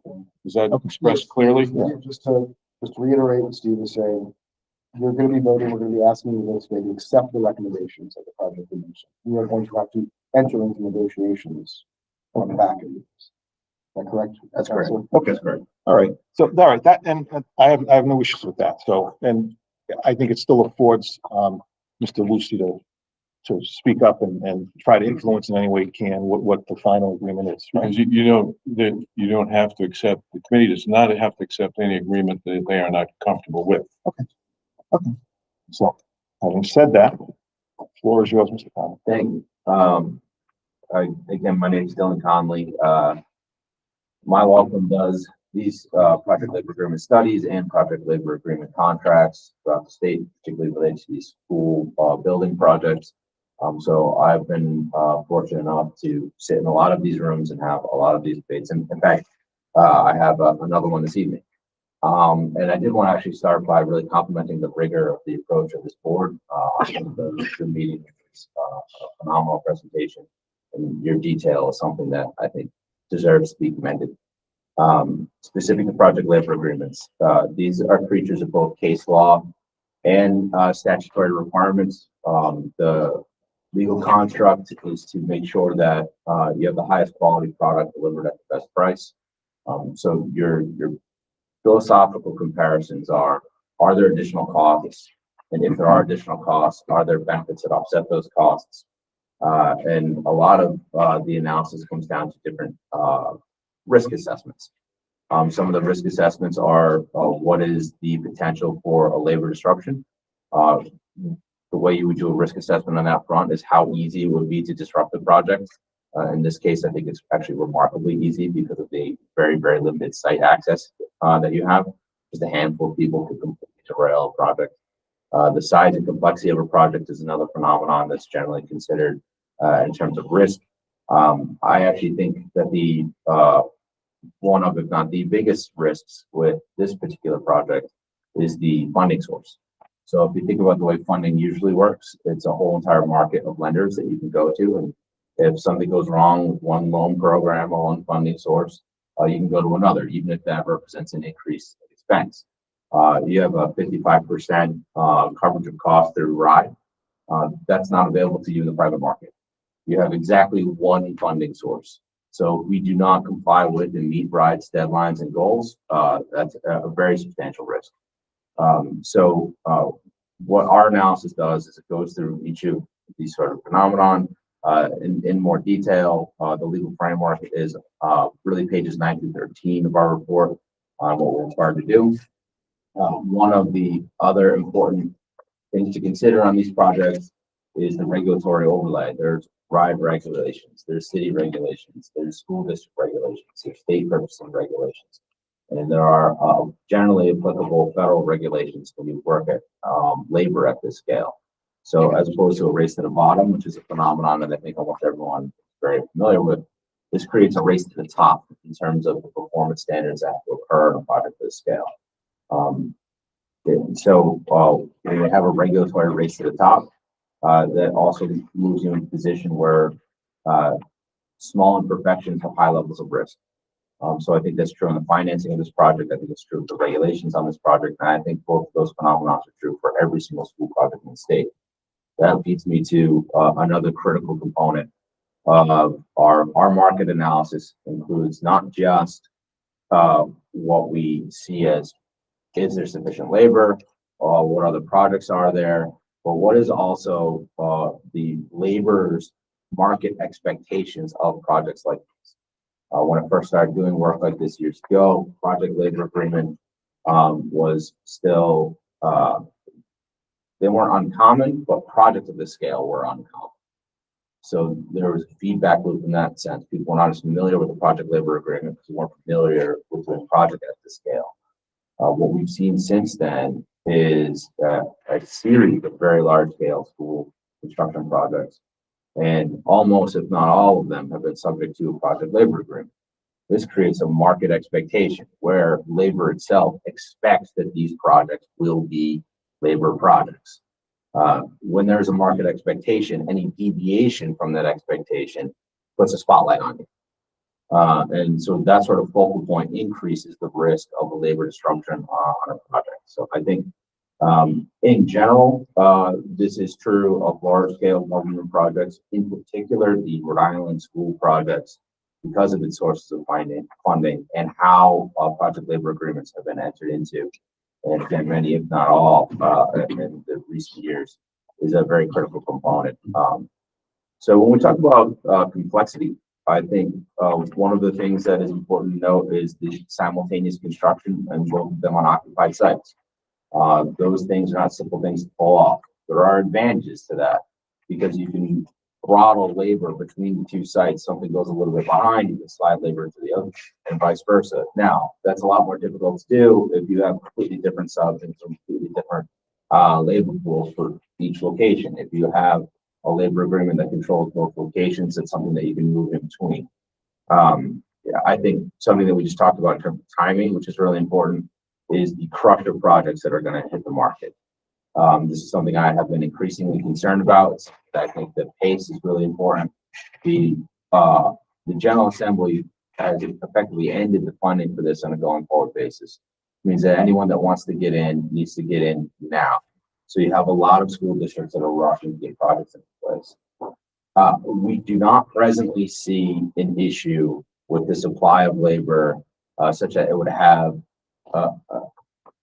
a negative impact or a substantial or material negative impact on your ability to, perform these projects and at costs that are relatively comparable to what we've seen in the market over the last couple of years.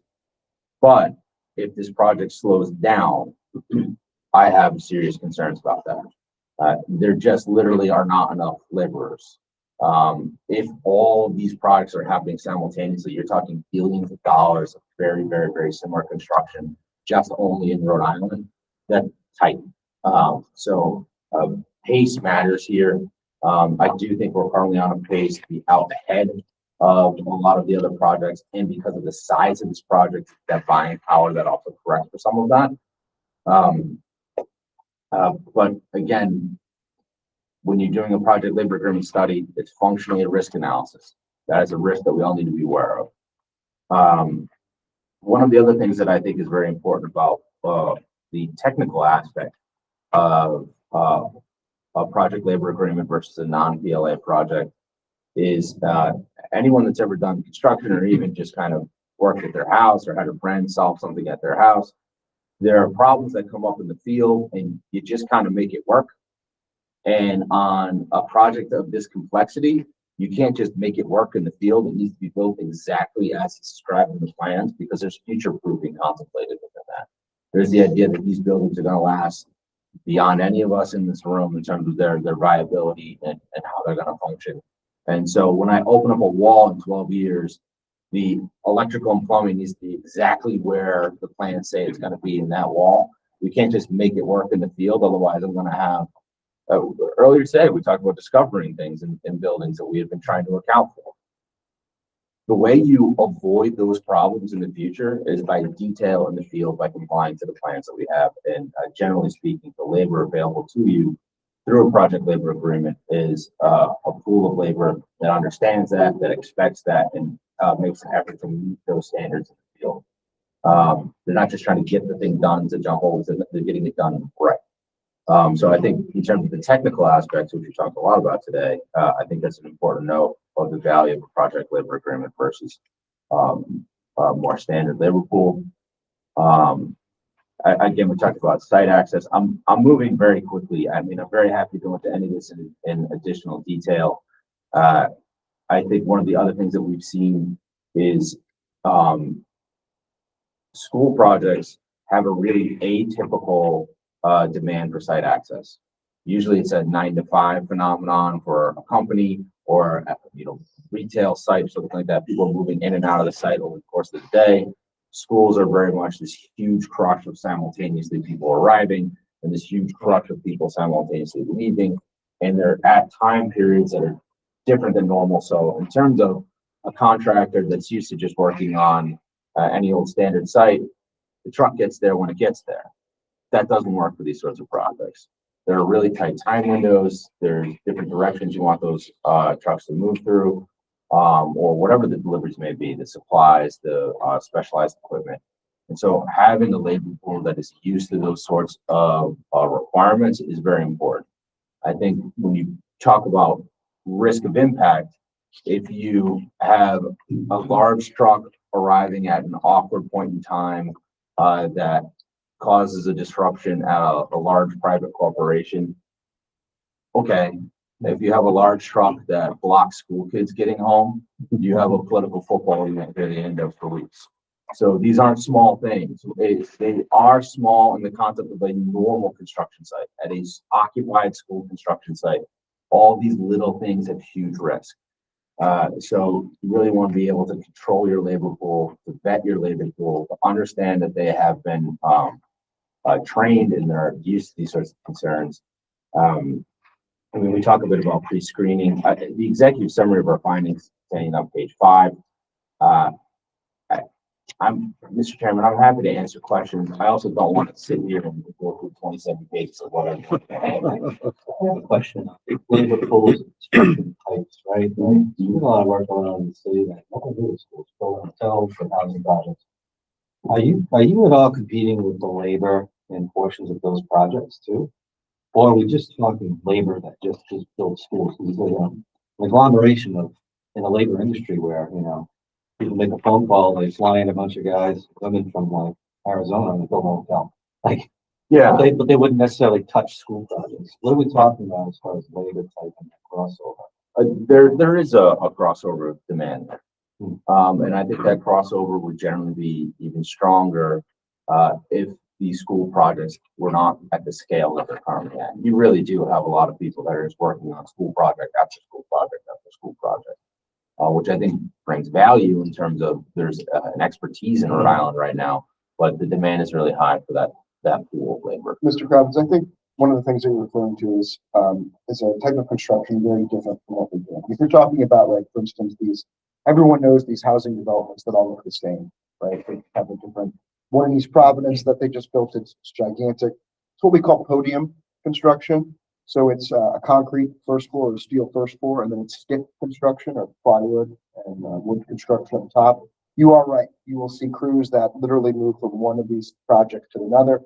In general, these are all open shop contractors. You're not using union labor. A lot of the specific unions that we would require for a project this big, such as the International Brotherhood of Boilermakers, the Union of Bricklayers and Allied Craft Workers, Laborers International Union, the Millwrights, the Brotherhood of Electrical Workers, Carpenters and Joiners, they wouldn't be on these projects. They may be the only ones that you would see on those projects are your elevator type people.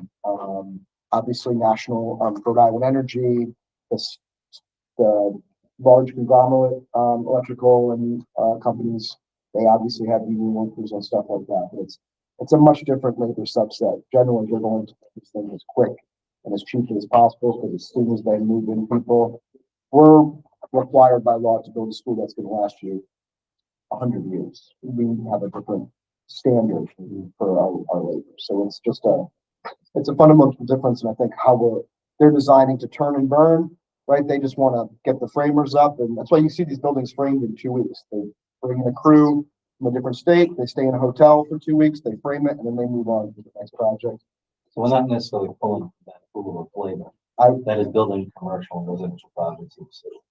No, That's yeah. essential. And for what's worth, our labor analysis is just generic, from pages 23 through 25 of the report. We literally go one by one through each of the available trades and what the availability is like, for all of them. And that analysis is based on conversations I have, with, people that operate in the labor world, people that run other school projects, other large building projects. And a large portion of my private practice includes, land use and development. So I do talk to developers all the time about what they're seeing in the field as well. So I do think we have a pretty good understanding of what is available. This is an important point to make. I sometimes gloss past it. The opposition to project labor agreements is very commonly driven by a fear of additional costs driven by increased wages. Now, that would be true relative to some of the projects we were just talking about, the sort of generic, if someone's doing a retail center or new housing. It would not be true in terms of the labor pool that's available to us under the law. This is a prevailing wage project no matter what we do. So that wipes out the differences in cost of labor to a very, very, very large extent. Our office has also received a commitment from the trades that they will not, under no circumstances will they seek the so-called double benefits, which is this additional cost that can sometimes occur if you don't set up your project labor agreement well. But they've already committed to not doing that in advance of even entering into those negotiations. And the other thing that they've done, which is interesting, I had a very, very, very difficult time getting this agreement in some earlier PLAs that I've worked on, but it's a provision that allows for functionally non-union key personnel to do work on specific issues.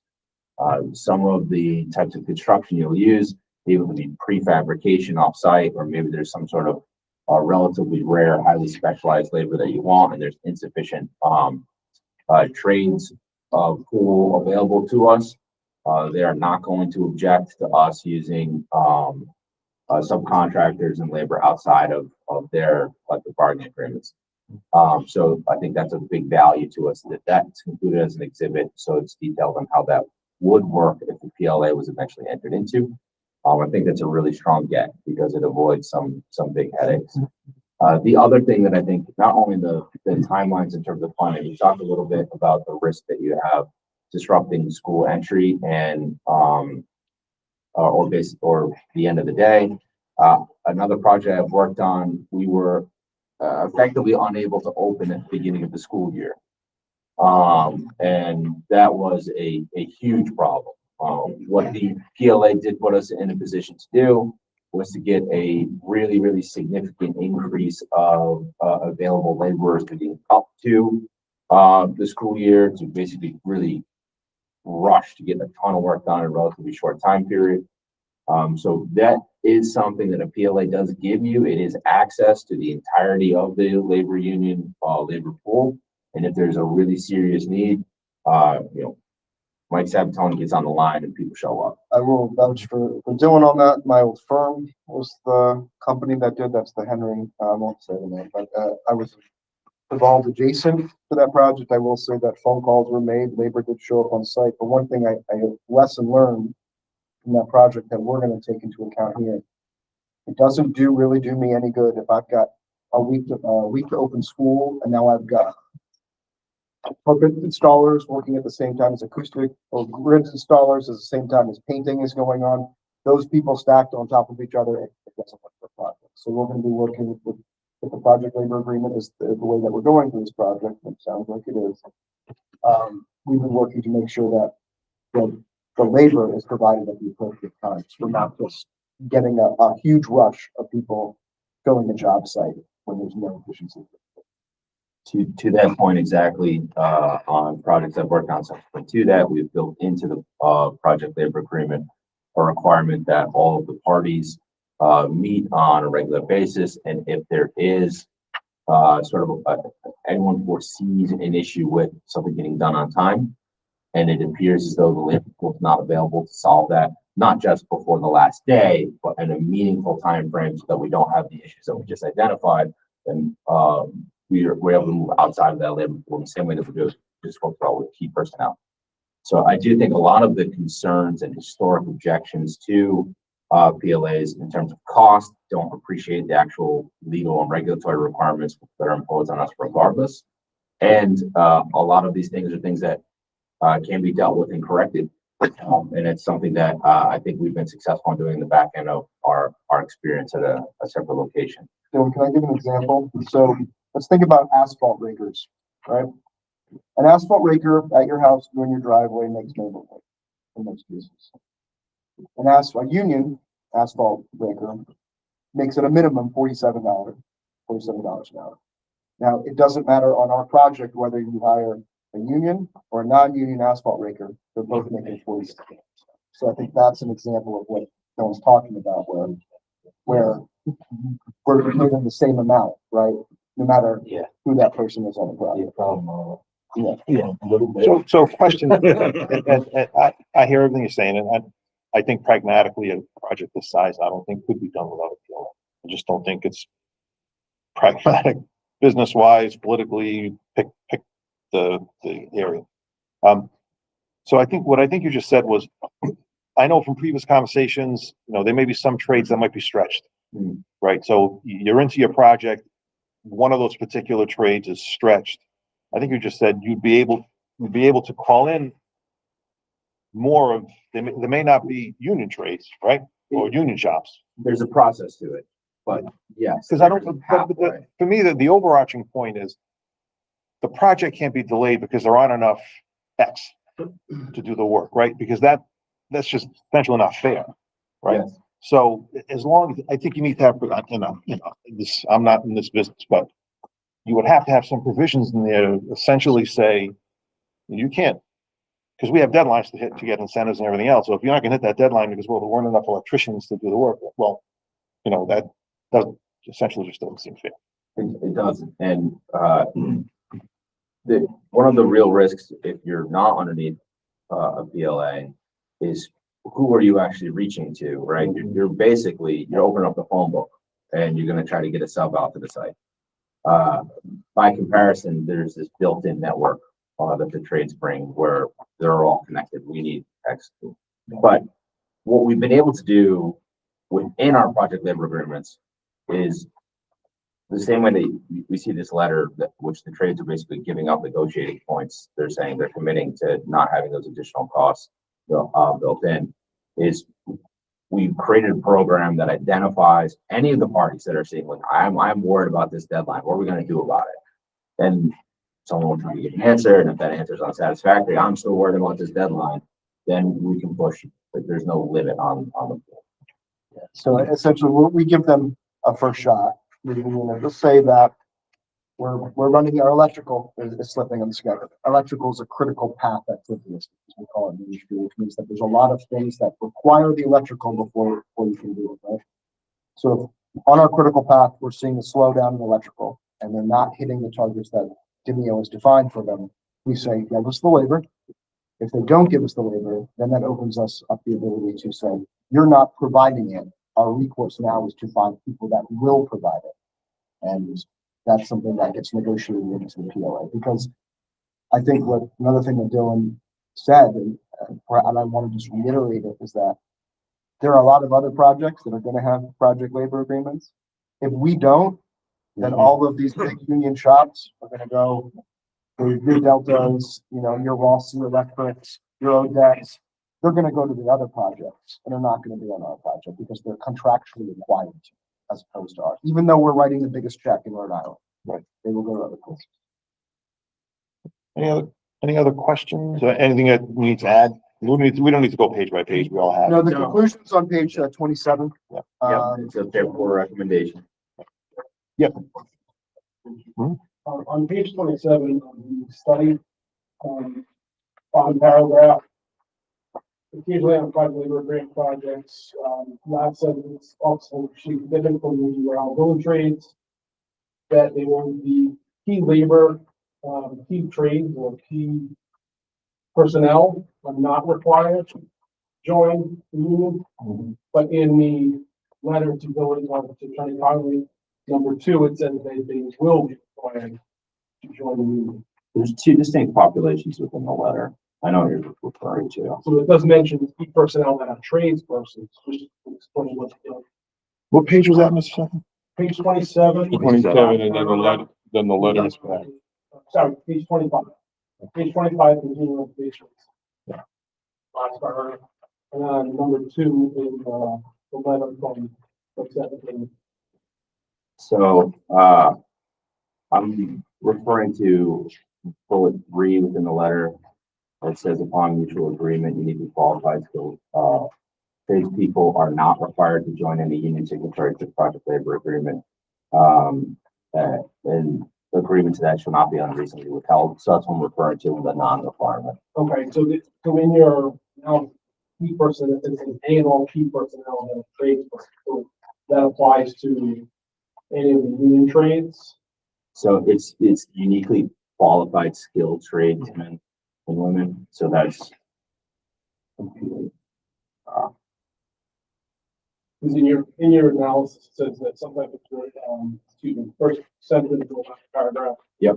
Occasionally on project labor, green projects, the need for highly specialized personnel. Yep. Sometimes it means key personnel, mhm. and then continues on that they would not be required. It doesn't mention tradespeople, and you mentioned highly skilled, which I would imagine this.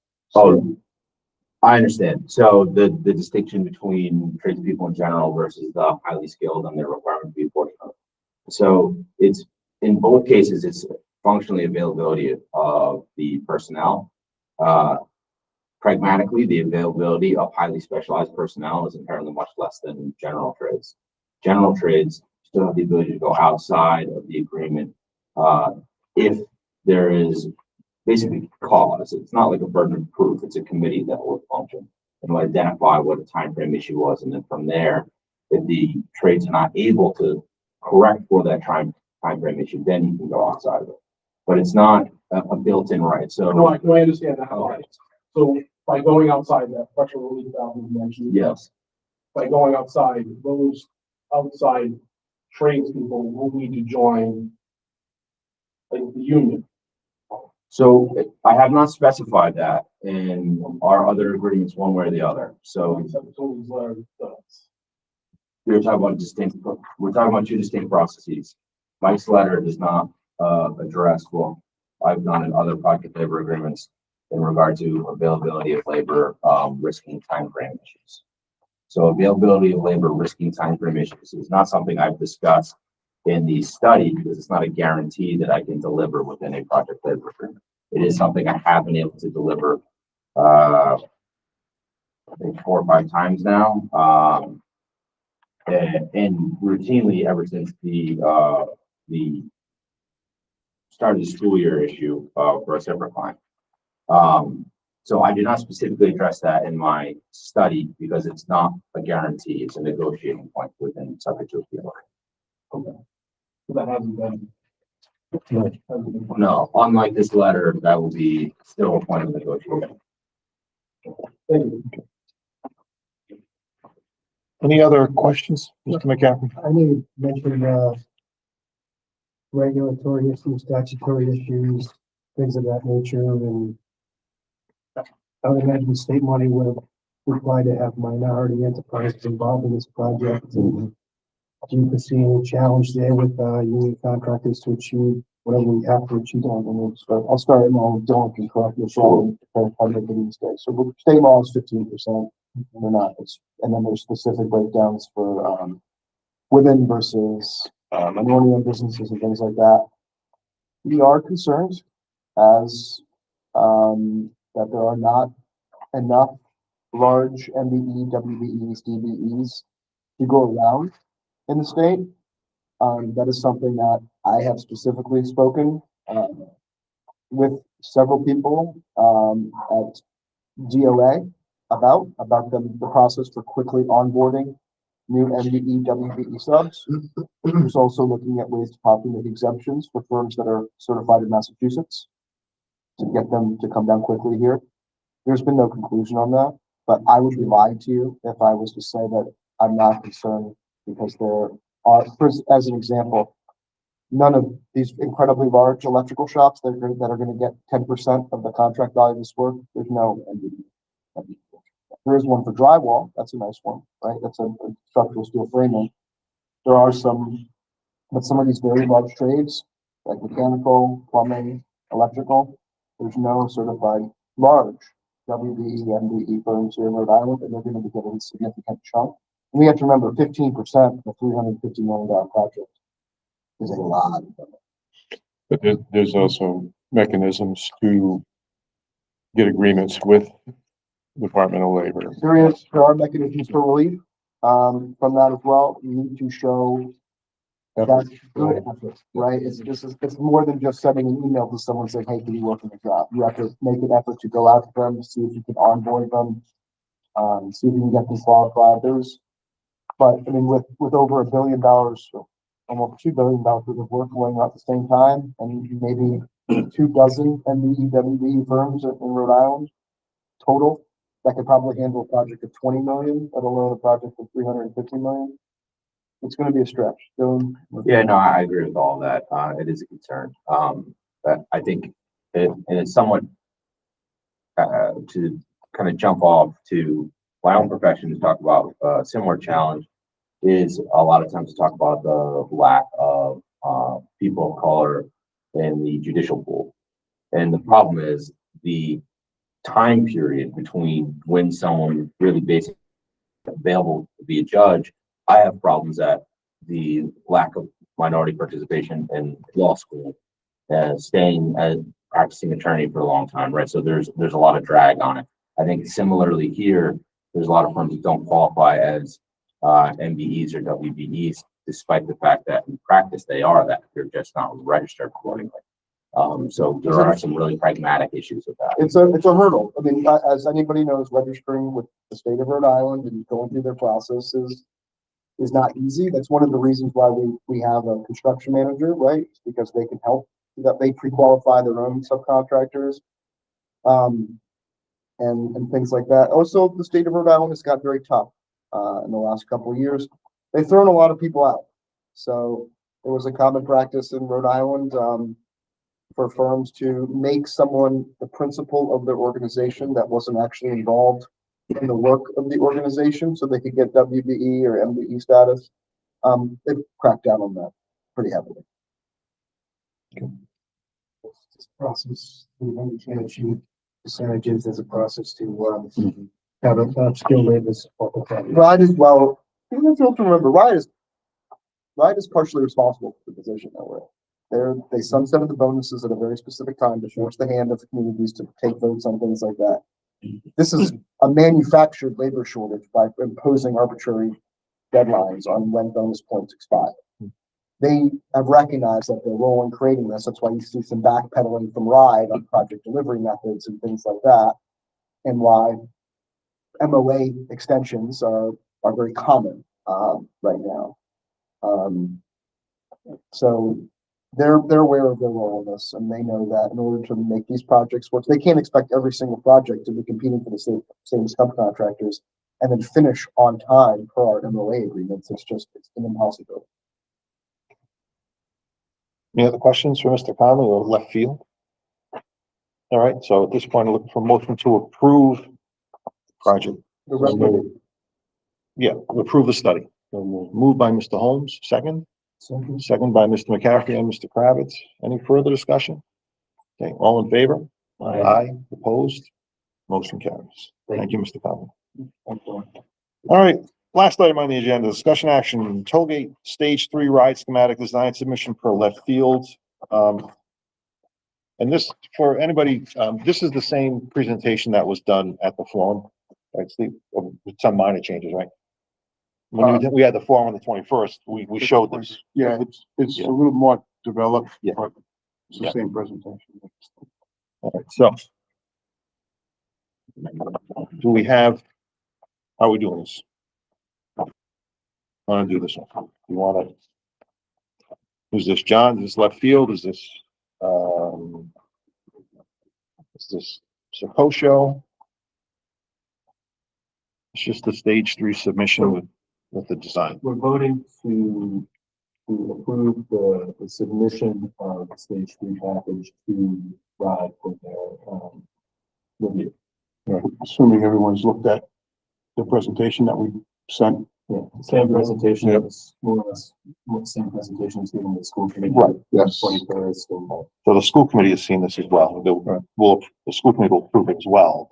Or I should say, the presentation was based on the design package that will be uploaded. Yeah. It's probably a more accurate description. I'm looking for a motion to approve the stage 3. I'll move that. Okay, moved by Mr. Kravitz, seconded by Mr. Boley and Mr. Holmes. Any questions or discussions? This is pretty much a procedural thing. Okay. All in favor? Aye. Opposed? Motion carried. Same thing with different buildings. Yeah. Next on the agenda is public comment. Okay, thank you.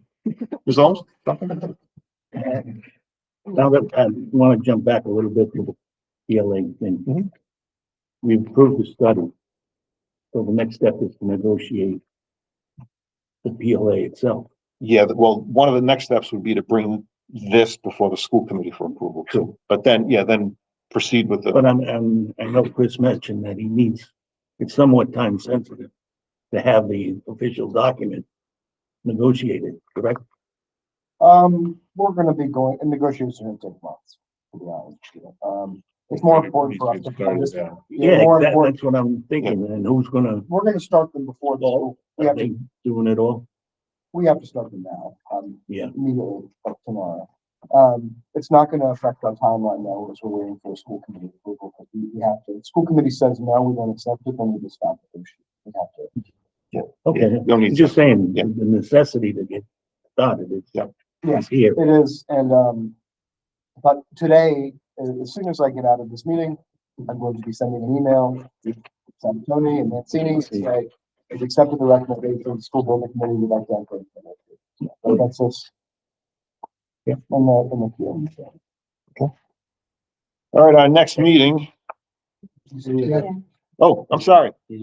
Request. Yes. For future consideration. Yes. I'd like for Mr. Brett Albright to attend the next meeting. Hopefully. We can do that. I have one too. I'm in discussions with Peter Schaefer. And he had asked, expressed a desire to perhaps come to the next meeting and discuss his bonding schedule and the amount of money we anticipate having, carrying us through June of 25. And just want to make sure that his schedule is syncing with Dylan, essentially. We can have an Yeah. updated cash forecast. The cash forecast hasn't changed, but I don't believe it has, but will, yeah, it hasn't changed, but we'll provide a cash flow forecast to this group so we can discuss it. Can we get it to Schaefer Yeah, ahead of the meeting so he can? Yeah, we don't have to approve that. That's not something No, we, I mean- that's, So so, we've also, I understand, I listened to the town council meeting, and city council meeting, last week, I believe it was. And I did hear his concerns, about the Rhode Island Department of Education not giving a great answer about reimbursement schedules and things like that. Yeah. That leads into what I was just discussing about MOA extension authorizations.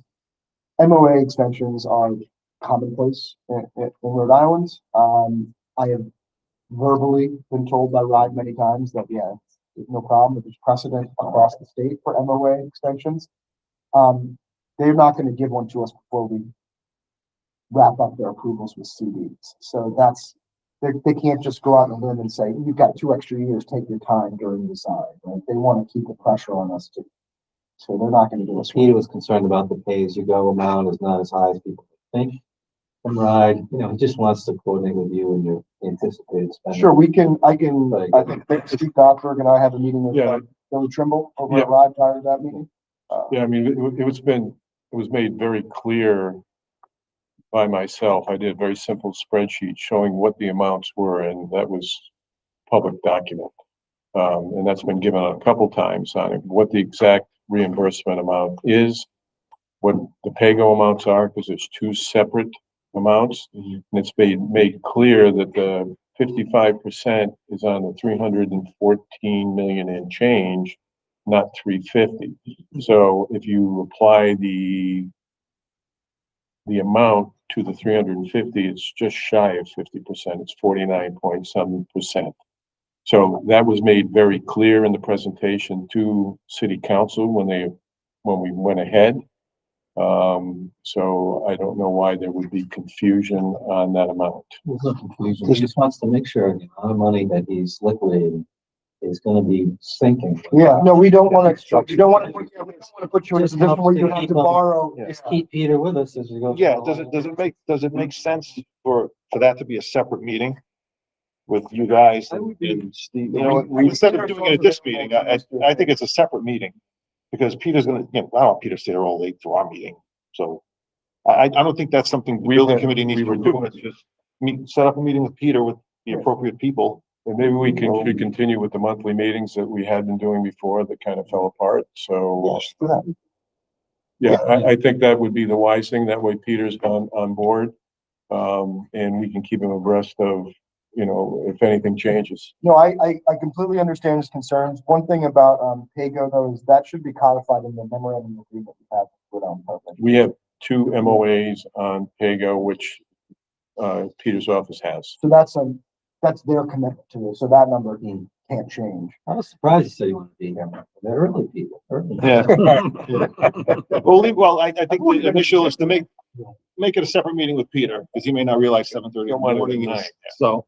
Yeah. But I don't know, we've got to make sure everybody's, Okay. no one's got a different idea of what's happening. But for Mr. Kravitz, I've said this before, project is our highest priority. Left field will be as local as Peter exists. Yeah. So we're gonna, Mr. Olborg at the next meeting. And then you guys will set up a separate meeting with Peter. Okay. Also, there's a good Plant City down by his office. It's true. No?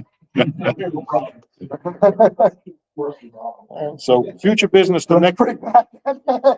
our next meeting is October 2nd. If there's nothing else, I'll be looking for motion to adjourn. So moved. Second by Mr. Bowl, all in favor? Aye, we are adjourned. Thank you, everyone. Thank you. Adjourned at 9:49. That's a record.